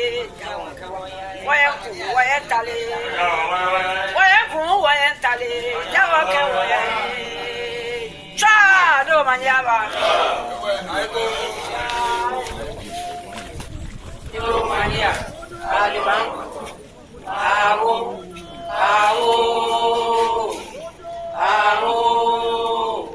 Agora, Lepucho, Esse, Inaguana, Manho, Mania, Adivampo.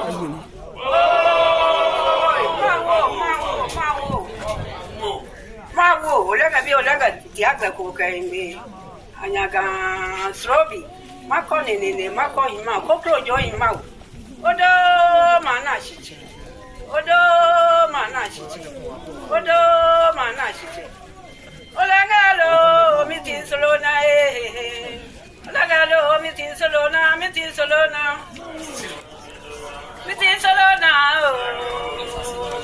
Ikeboni wobie akano wobie oni abule ya de sawaya bokete ba mawo watakabi mle ya de sawaya makonene makon ima bokete ba mawo ni bokete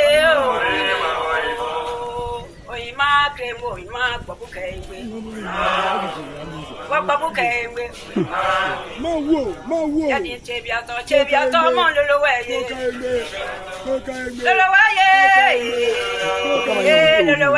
yadi chebiato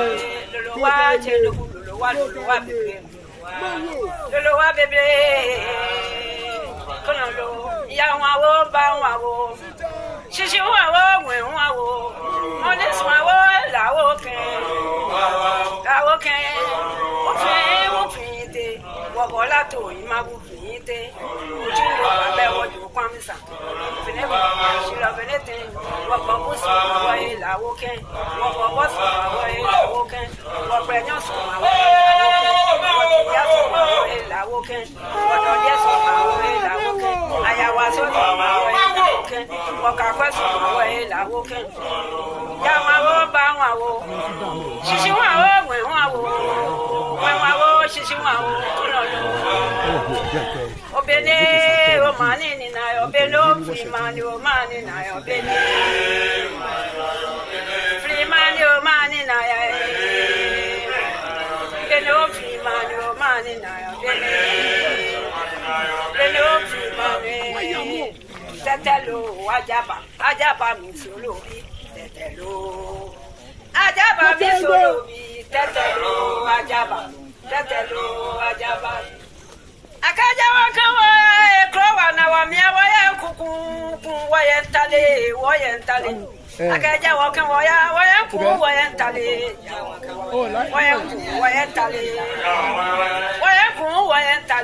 jawa kawa cha no manyaba Maria, Aliban, Awo,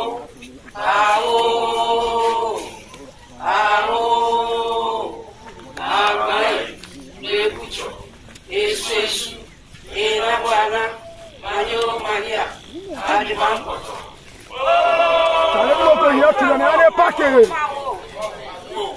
Mawo, olega diaga ko kaimbe. Anyaga srobi. Mako nene mako hima kokro jo hima odo mana chiche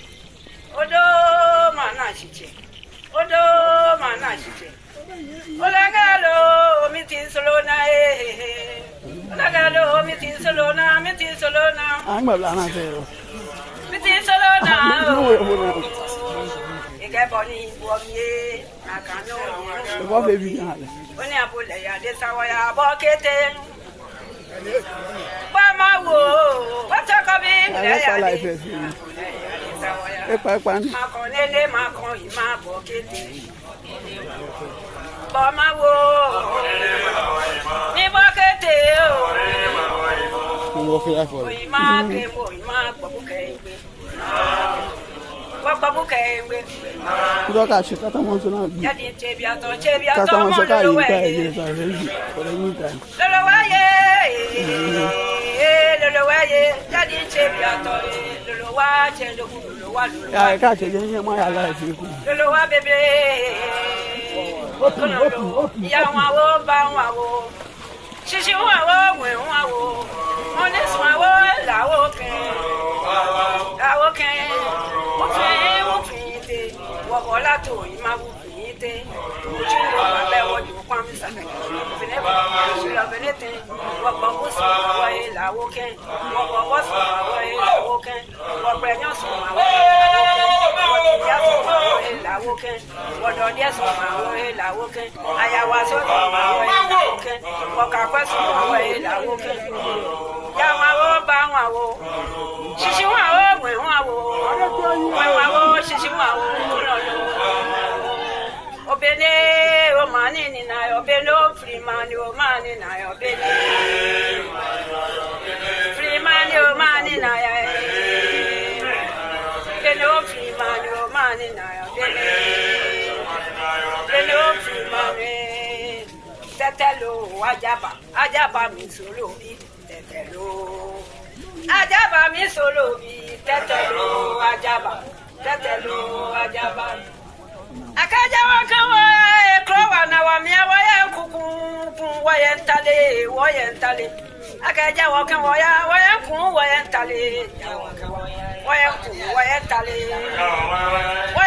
wayentale jawaka waya cha do manyaba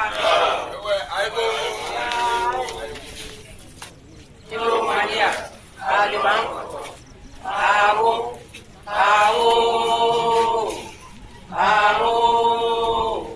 agbai lebucho esesu ina bwana manyo mania aliban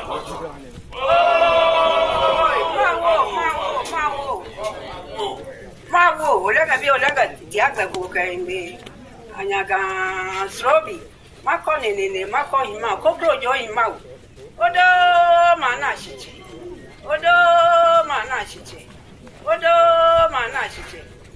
Olagalo, mitin solona eh. Olagalo, mitin solona. Mitin solona oh. Boni womye akano womye oni abule ya de sawaya bokete ba mawo watakabi nle ya de abule ya de sawaya makonene makon ima bokete ba mawo ni bokete o ima kremo ima gbobuke egbe Wababuke, Yadi Chebiato, Mon Lolowaye,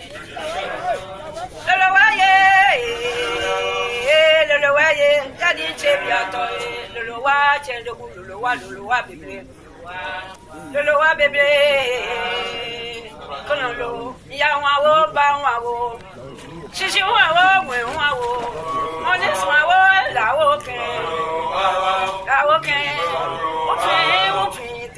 Wabola to Imabu,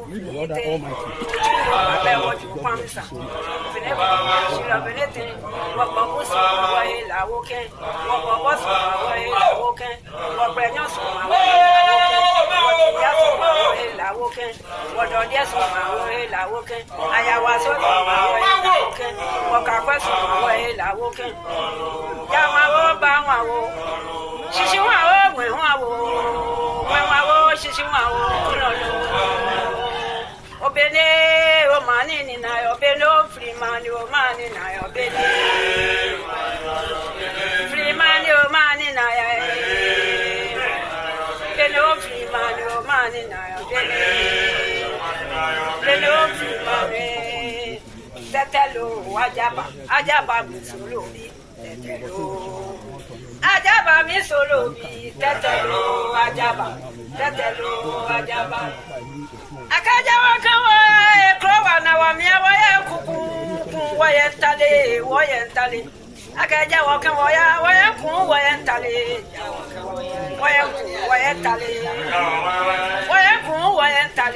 jawaka waya cha no manyaba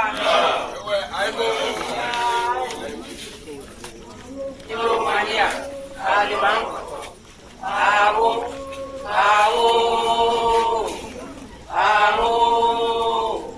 agbai, lebucho, esesu, ina bwana, manyo Maria, aliban.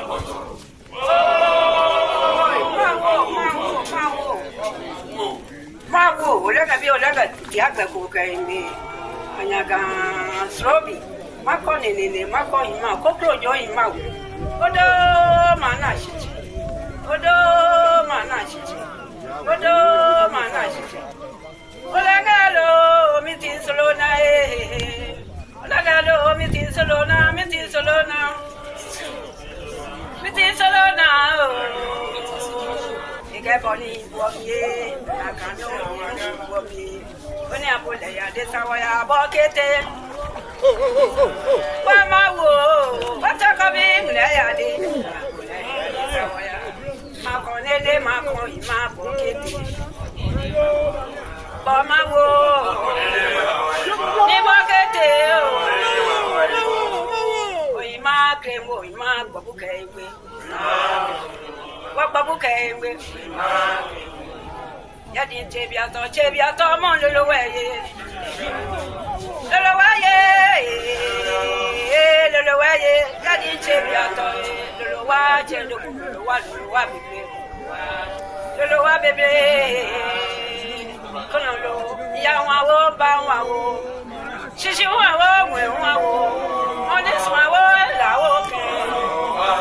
La wo ke. Wo fite. Wo bola to ma wo.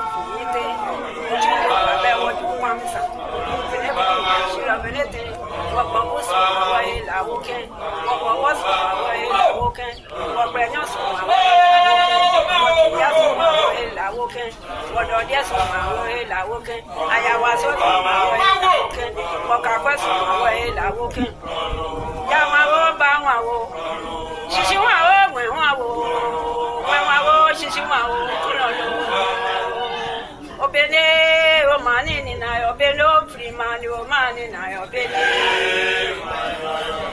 frimani o mani na ya obene o frimani o mani na obene obene o frimani tetelo ajaba mi solo mi tetelo ajaba mi solo mi tetelo ajaba akaja wakawa ekrowa na wamia waya kuku wayentale akaja wakawa waya ku wayentale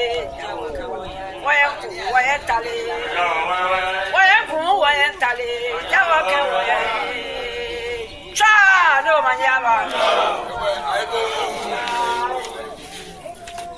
yo mania aliban awo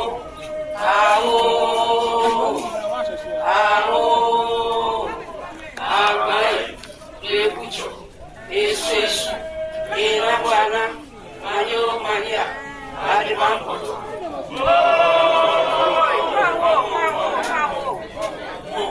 mawo olaga tiaga ko kaimbe anyaga srobi makonelele makohima kokrojo imawo odo mana chichi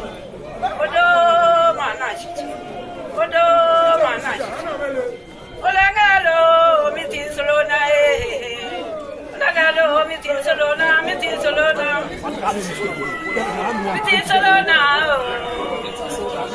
Ikeboni boye akano Oni apole ya desawaya bokete Mama wo bata kabi mule ya de Makonele makon ima bokete Mama wo ni bokete Straight line Ima Wababuke Yadi chebiato mon lolo weye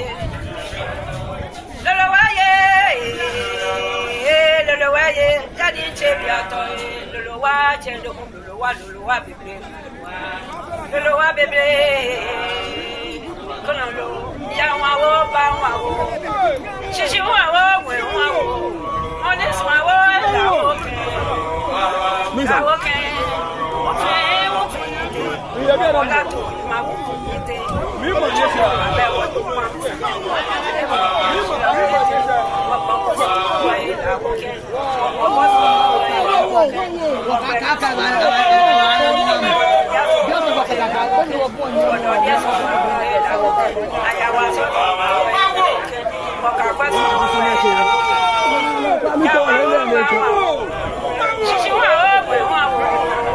What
what will be a double one. If you're not I share some what you eat.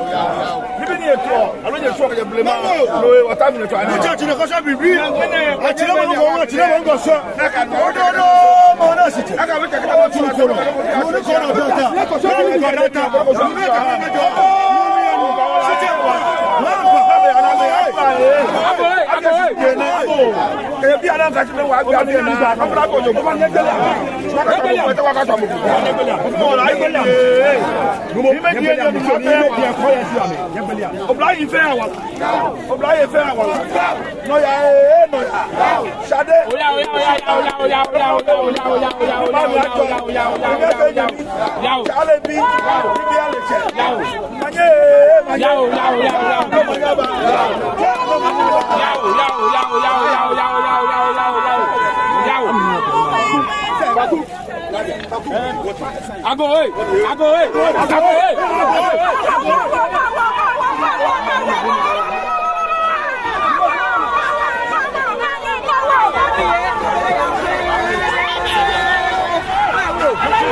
Woman, they are here. You are here. You are here too.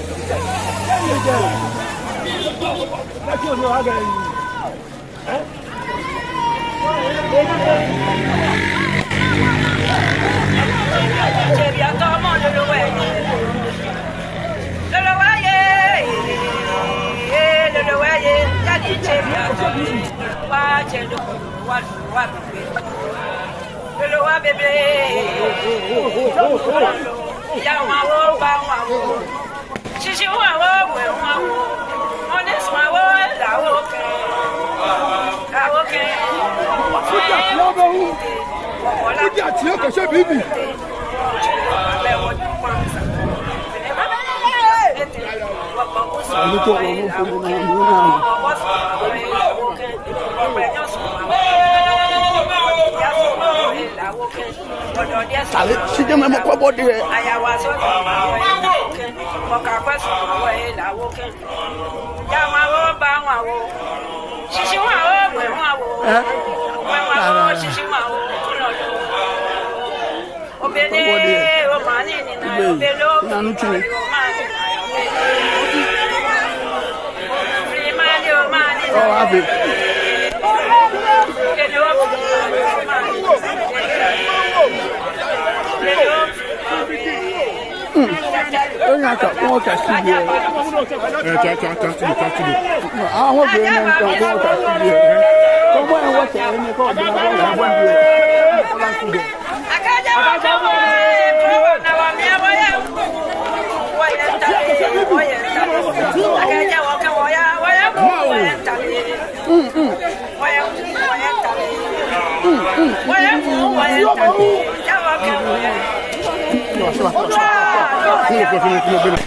Danat.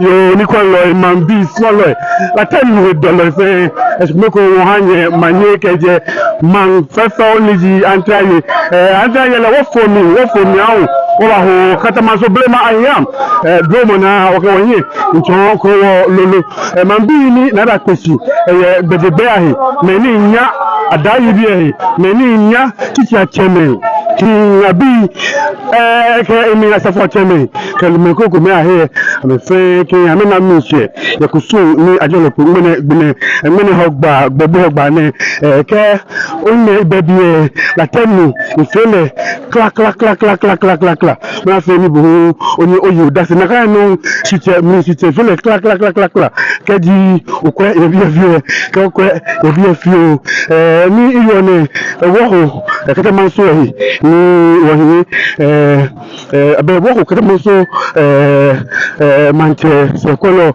bentahe ni tokusu ye ni afote agbo blema gapopa no solo ni le no eye solo ke ha chula sapopa no pen wo ho ni tokusu ye agbene o ke wo hin ncho majiko ko me dani wa se no wa ekusu ne enimo babu bulo mo shono tutu ni ma ebani jengewe eni lumo wulu ne je enbi ya wo abele afile shia eni awo to mo se afile ji ko we ke woje jeme na hano lae ji sami che ho no aya wo ya ofu eni amele ni kan no ji ofu we cheki kokoko ofu no ji eni ajo ni ato ye no se kokome eni ayo bobulo mo egbena ye hey alosun eju efe ebolio ke ibale adayi bi eni ji abele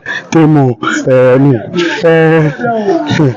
eni wotomo fa uji aboni wona bibi aboni wofu kejo kegoji ni domona woni oyamenoku ni tofie ke wale pe o ke sida ba ha je wo wale je wo ni mo si ame imi na me yen wo mi egbeni sipo won fe la ke si obleku eka ni sipo ji lo sipo fefo je fo pe ni fo ni wona ja ti jomo ne si efe sham ni ke wako ejogba o sane ni afi na gba si to mo na oni otun mo yo wa kisi wa to mi ni nu ayi ji mo ni iye ifoni dade eni ni bofu so lo net akoso net ni mo ni nu ni o ma ni gbeno klakla ke je anto ke ya ko ni ji nu wa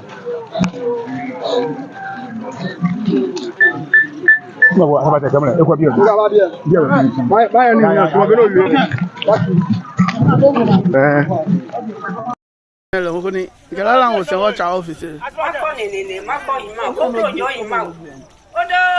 manachiche. I'm not officer. Odo manachiche. Okay? Odo. Okay. Olagalo meeting solona Olagalo meeting solona meeting solona.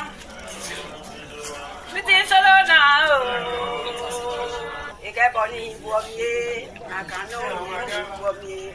Oni abule ya. Dana kebe nyemo je. Mama wo, watakabi mlayade. Makonele makon ima bokete. Mama wo, ni bokete o. Ima kremo ima bokete. Babukembe. Yadi chebiato mon lolowaye. Lolowaye. Yadi chebiato. Ni mama da lo. 0201. Lolowa bebe. Konolo. Yawa wo ba wo. Shishi wo we wo. Onis wo lawo ke. Lawo ke. Voilà tout, il m'a oublié. Là, c'est l'ambiance de notre officier.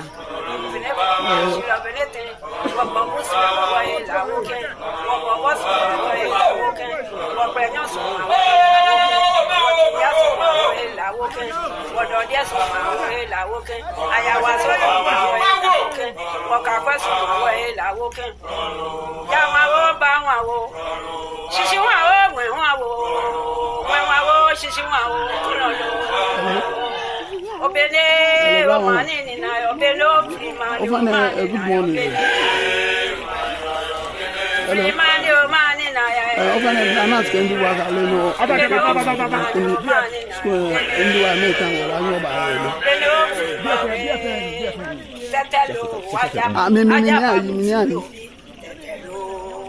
Ajaba mi solo bi tetelo ajaba tetelo. What year radio? What year? Na wa mi awoye kuku woyentale woyentale akaje woyentale woyentale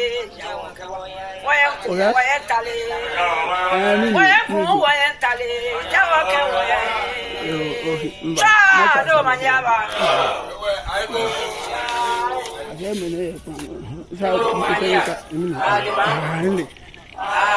I'm not trying.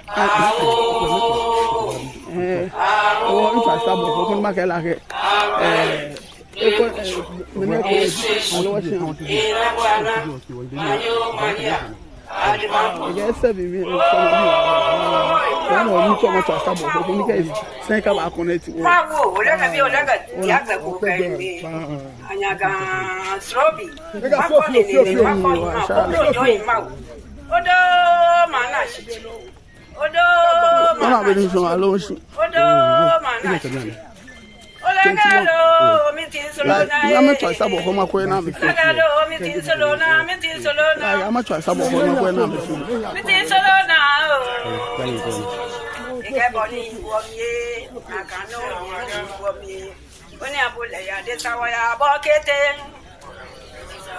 Bama wo watakabi nleyade nleyade sawaya makonele makon ima bokete bama wo ni bokete o bien impact wababuke engbe yadi chebiato mon loloweye lolowaye jadi chebiato lolowa chendoku lolowa bebre konolo ya wawo ba wawo shishi wawo we wawo mones wawo lawo ke la se gbon le yin le kra wobola to imabu ite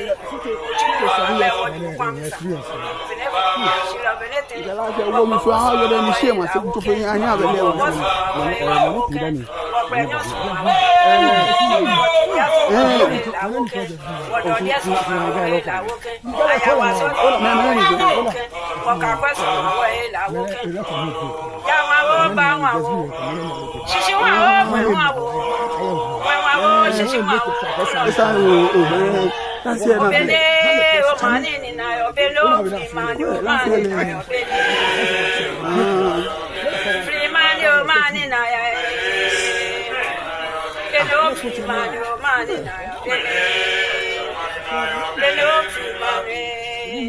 Tetelo ajaba mi solo bi ajaba mi solo bi tetelo ajaba akaja wakawa krowa na wa mi awoye kuku woyentale akaja wakawa ya woyentale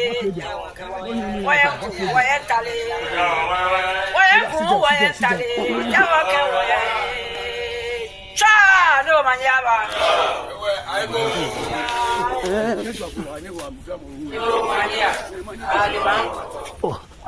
Bẹ́ẹ̀ fẹ́ bíbí o.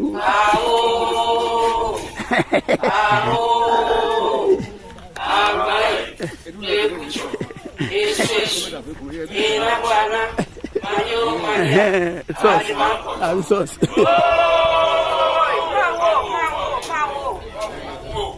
Mawo, olaga diagba ko kaimbe. Anyaga srobi. Mako nenene, mako hima, kokro jo hima. Odo mana shiche.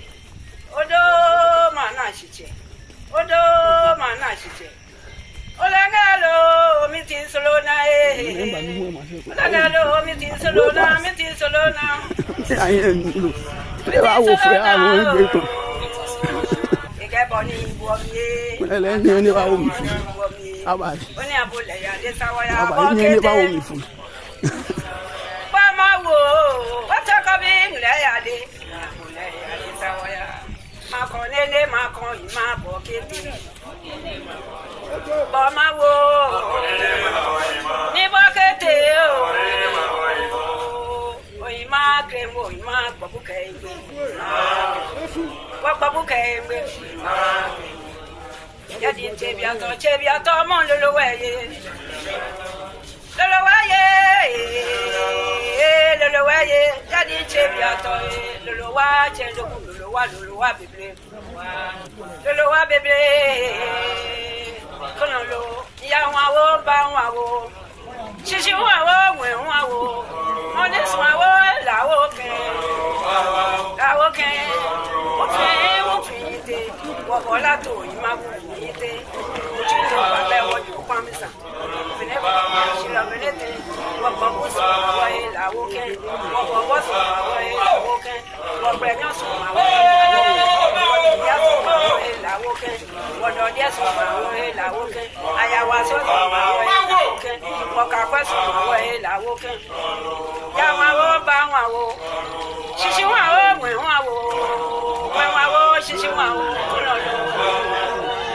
Obene o mani ni na obelo free mani o mani na obene free mani o mani na ya beno free mani o mani na obene beno free mani tetelo ajaba mi solo bi tetelo ajaba mi solo bi tetelo ajaba akaja wakawa ekrowa na wamia waya kuku wayentale akaja wakawa waya ku wayentale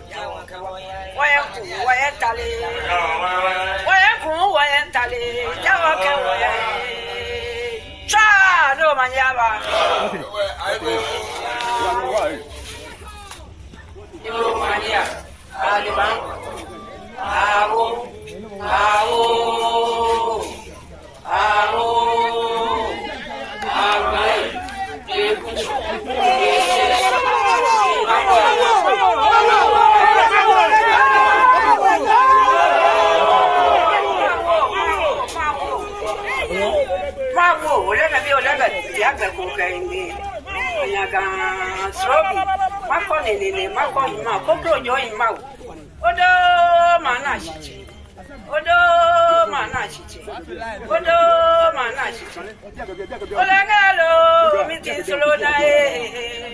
Olagalo mitin solona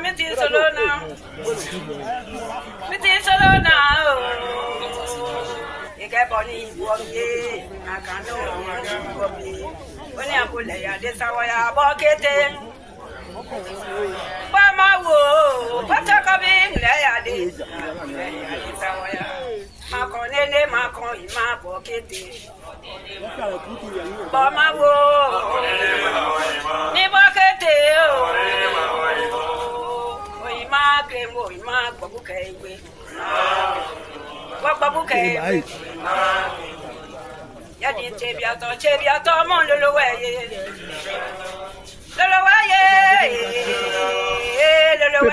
yadi chebiato lolowa chendo lolowa bebe kololo ya wawo ba wawo shishi wawo we wawo ones wawo lawo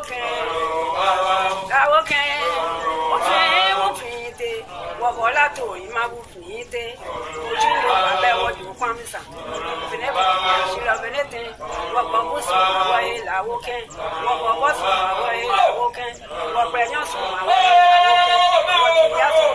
lawo ken wododiesu wae lawo ken ayawaso wae lawo ken wakakwesu wae lawo ken yawawo ba wawo shishi wawo we wawo shishi wawo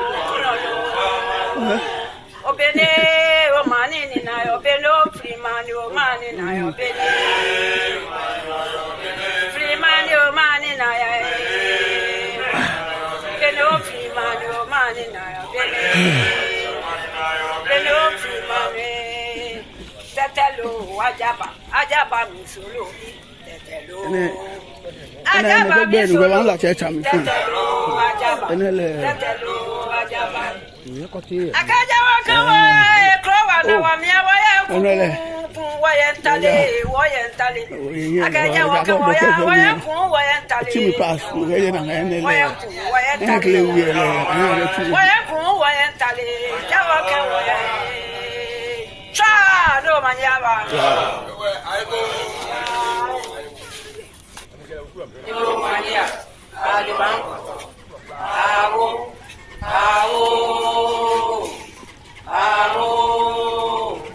agbai ekuchi esesu irabwana manyo Maria Adiban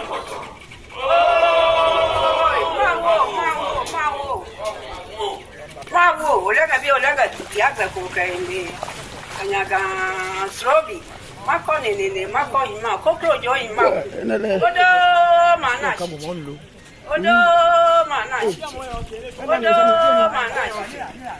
olagalo mitin solona olagalo mitin solona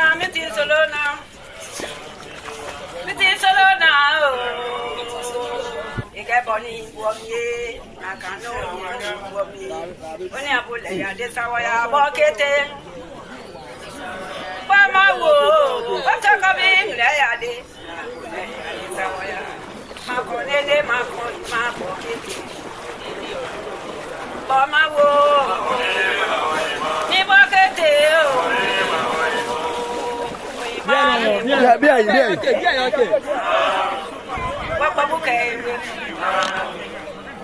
Yadi chebiato mon lolowaye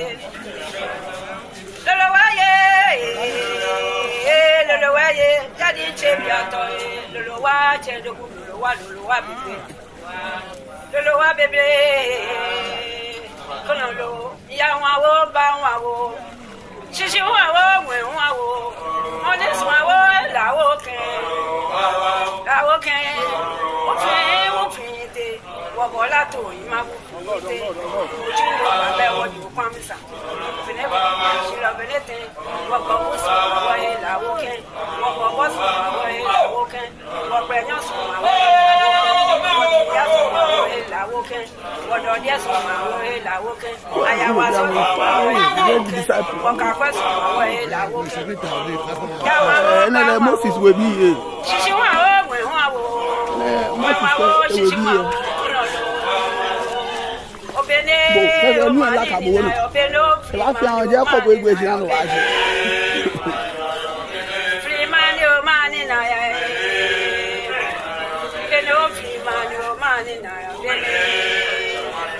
Beno free man. Tetelo ajaba mi solo tetelo. Ajaba mi solo bi tetelo ajaba. Akaja wakawa ekrowa na wa miawa ya kuku wayentale akaja wakawa ya wayentale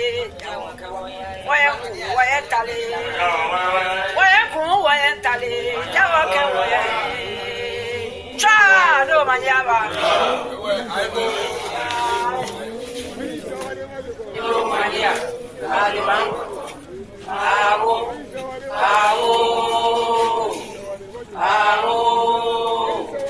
agbai ekuchi esesu irabwana manyo Maria Adiban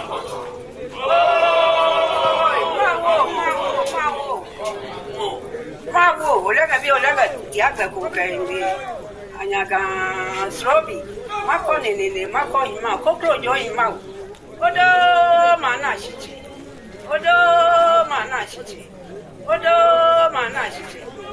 olagalo mitin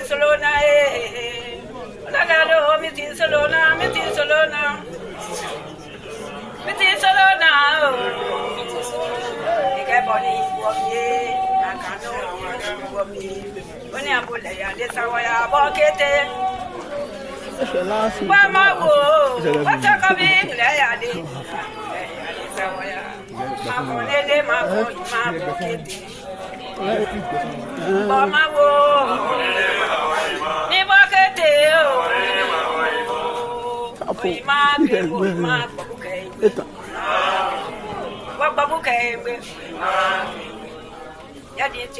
Chebiato, mon lolo waye.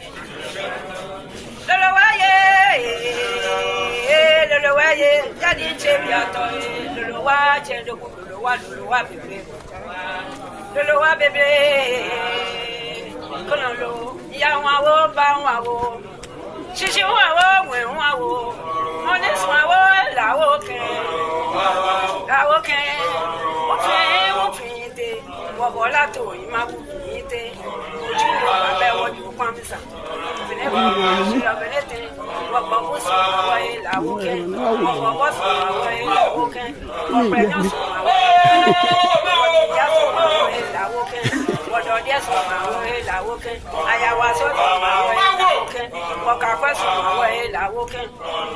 Ya wa ba wo. Shishi wa wo wo. Shishi wa wo.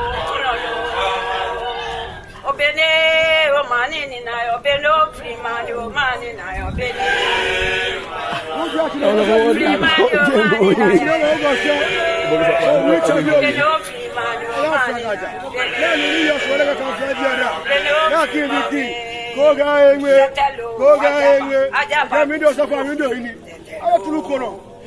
Ajaba mi solo data. Akaja wakawa eko na wamia waye kuku wayentale akaja wakawa waye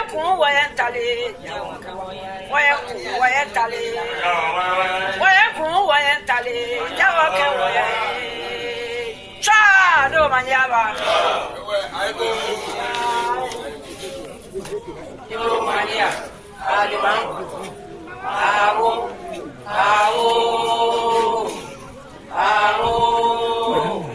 Amai Lebucho Eseshi Inabwana Manyo Maria Adiban Poto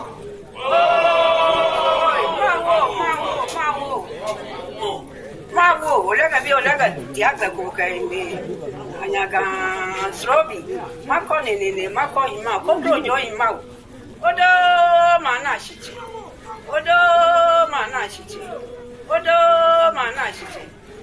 olagalo mitin solona olagalo mitin solona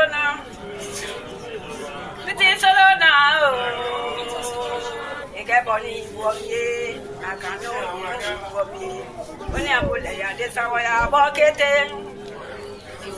mama wo batakabi ngule ya de sawaya makonene makon ima bokete mama wo ni bokete o ima gremo ima gbobuke igbe Wababuke Yadi chebiato mon lolo waye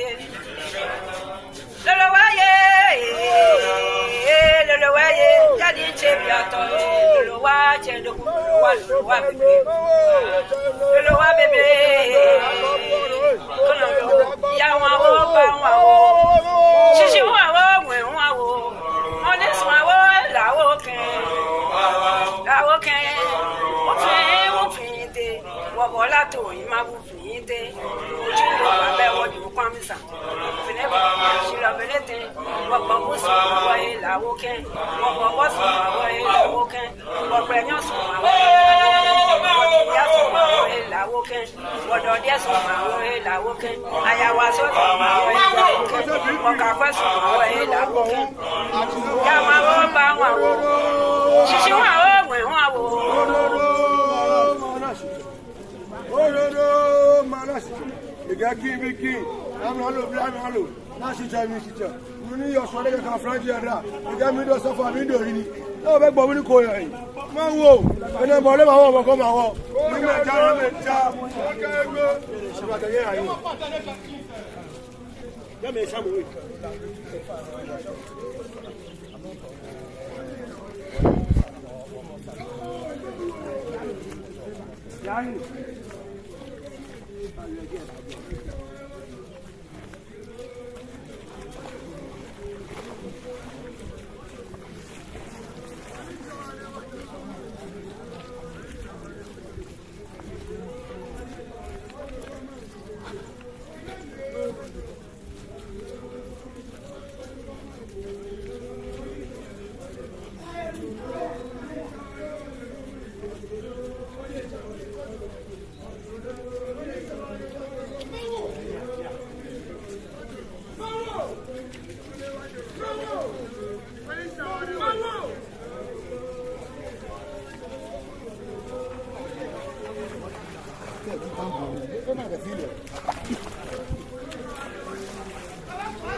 What do you mean? Get pum pum pum.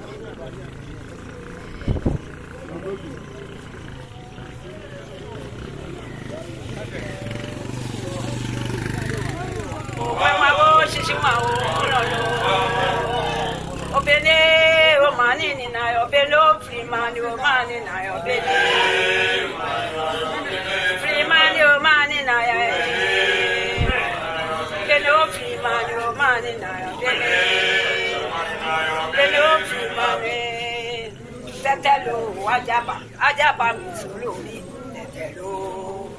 Ajaba mi solo bi tetelo, ajaba. Akaja wakawa ekrowa na wa mia wa ya kuku wa yentale. Akaja wakawa wa ya kuku wa yentale.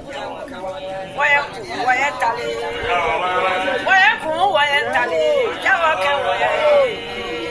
Cha no manyaba. Ibu mania. Adibang. Awo.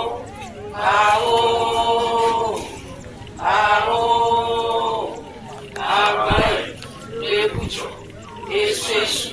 Inabwana. Manyo mania. Adibang poto.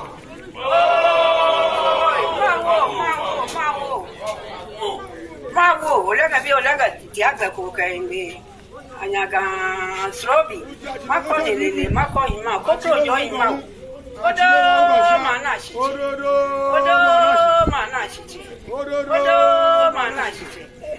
Olaga lo.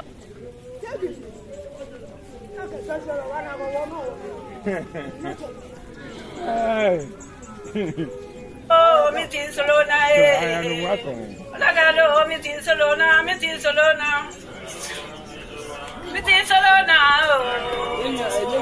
You get body for me. I can't know for me. When I put this hour, I walk it in. Mama, what's a coming? Lady, this hour. Macon, my pocket. Mama, never get my bouquet. What bouquet?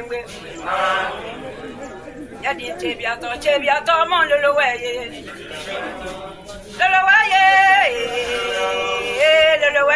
Yadi Chebiato, Lolowa, Lolowa, Lolowa, baby. Colonel, Yawa, Bawa.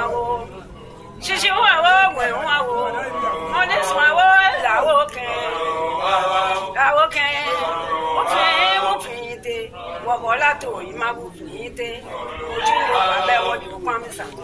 Whenever she love benete wa babu so wa la woken wa babu so wa la woken wa prenyo so wa ya so wa la woken wa do dia so wa la woken aya wa so wa la woken wa ka kwa so wa la woken ya ma wo ba wa wo shishi wa wo we wa wo shishi wa wo lo lo obele o mani ni na obelo free mani o mani na obele free mani o mani na ya obelo free mani o mani na obele obelo free mani tetelo ajaba mi solo bi tetelo Chaganya sesio tetelo ajaba akaja wakawa ekrowa na wamia waya kuku wayentale akaja wakawa waya kuku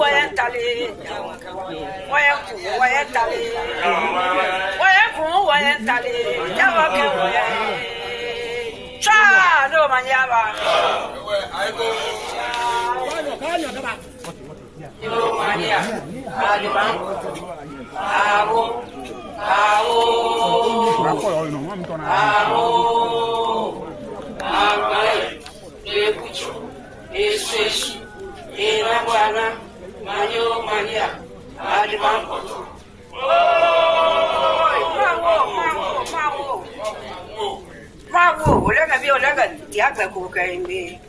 anyaga srobi makoni nene makoni makokro joyi ma odo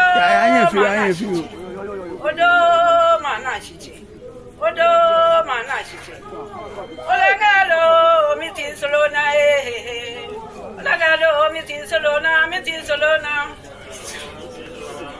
solona ikeboni woye akano woye Oni abule ya de sawaya bokete ba mawo wataka bingle ya de sawaya makonele makon ma bokete ba mawo ni bokete o ima kremo ima bokete wa babukembe Yadi chebiato mon lolo waye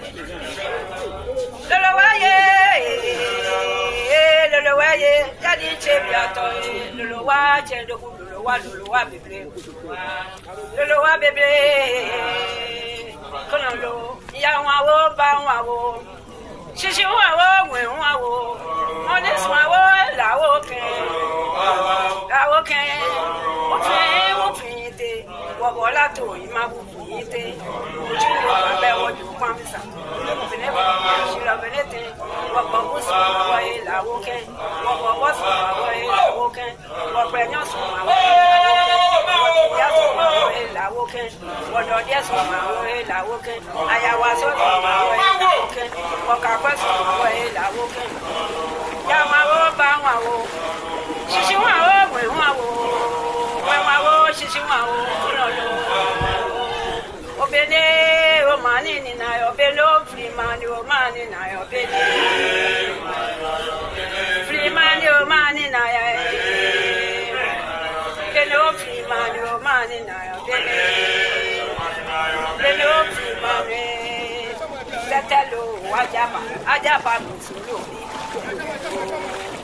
ajaba mi solo bi tetelo ajaba akaja wakawa ekrowa na wamia waya kuku wayentale akaja wakawa waya kuku wayentale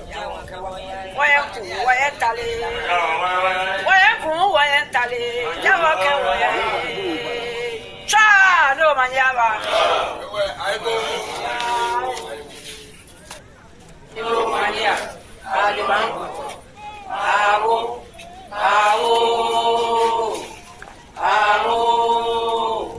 Agbalai Lekucho Esesu Irabwana Ayo Maria Adibango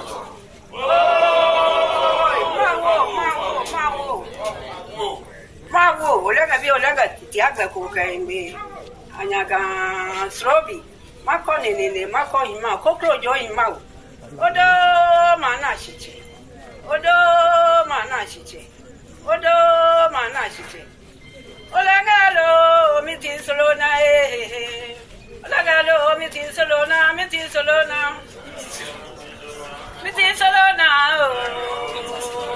ikeboni buomye nakano ye buomye oni abule ya de sawaya bokete Mamawo, what a coming, Layade, Sawaya. Macon, Macon,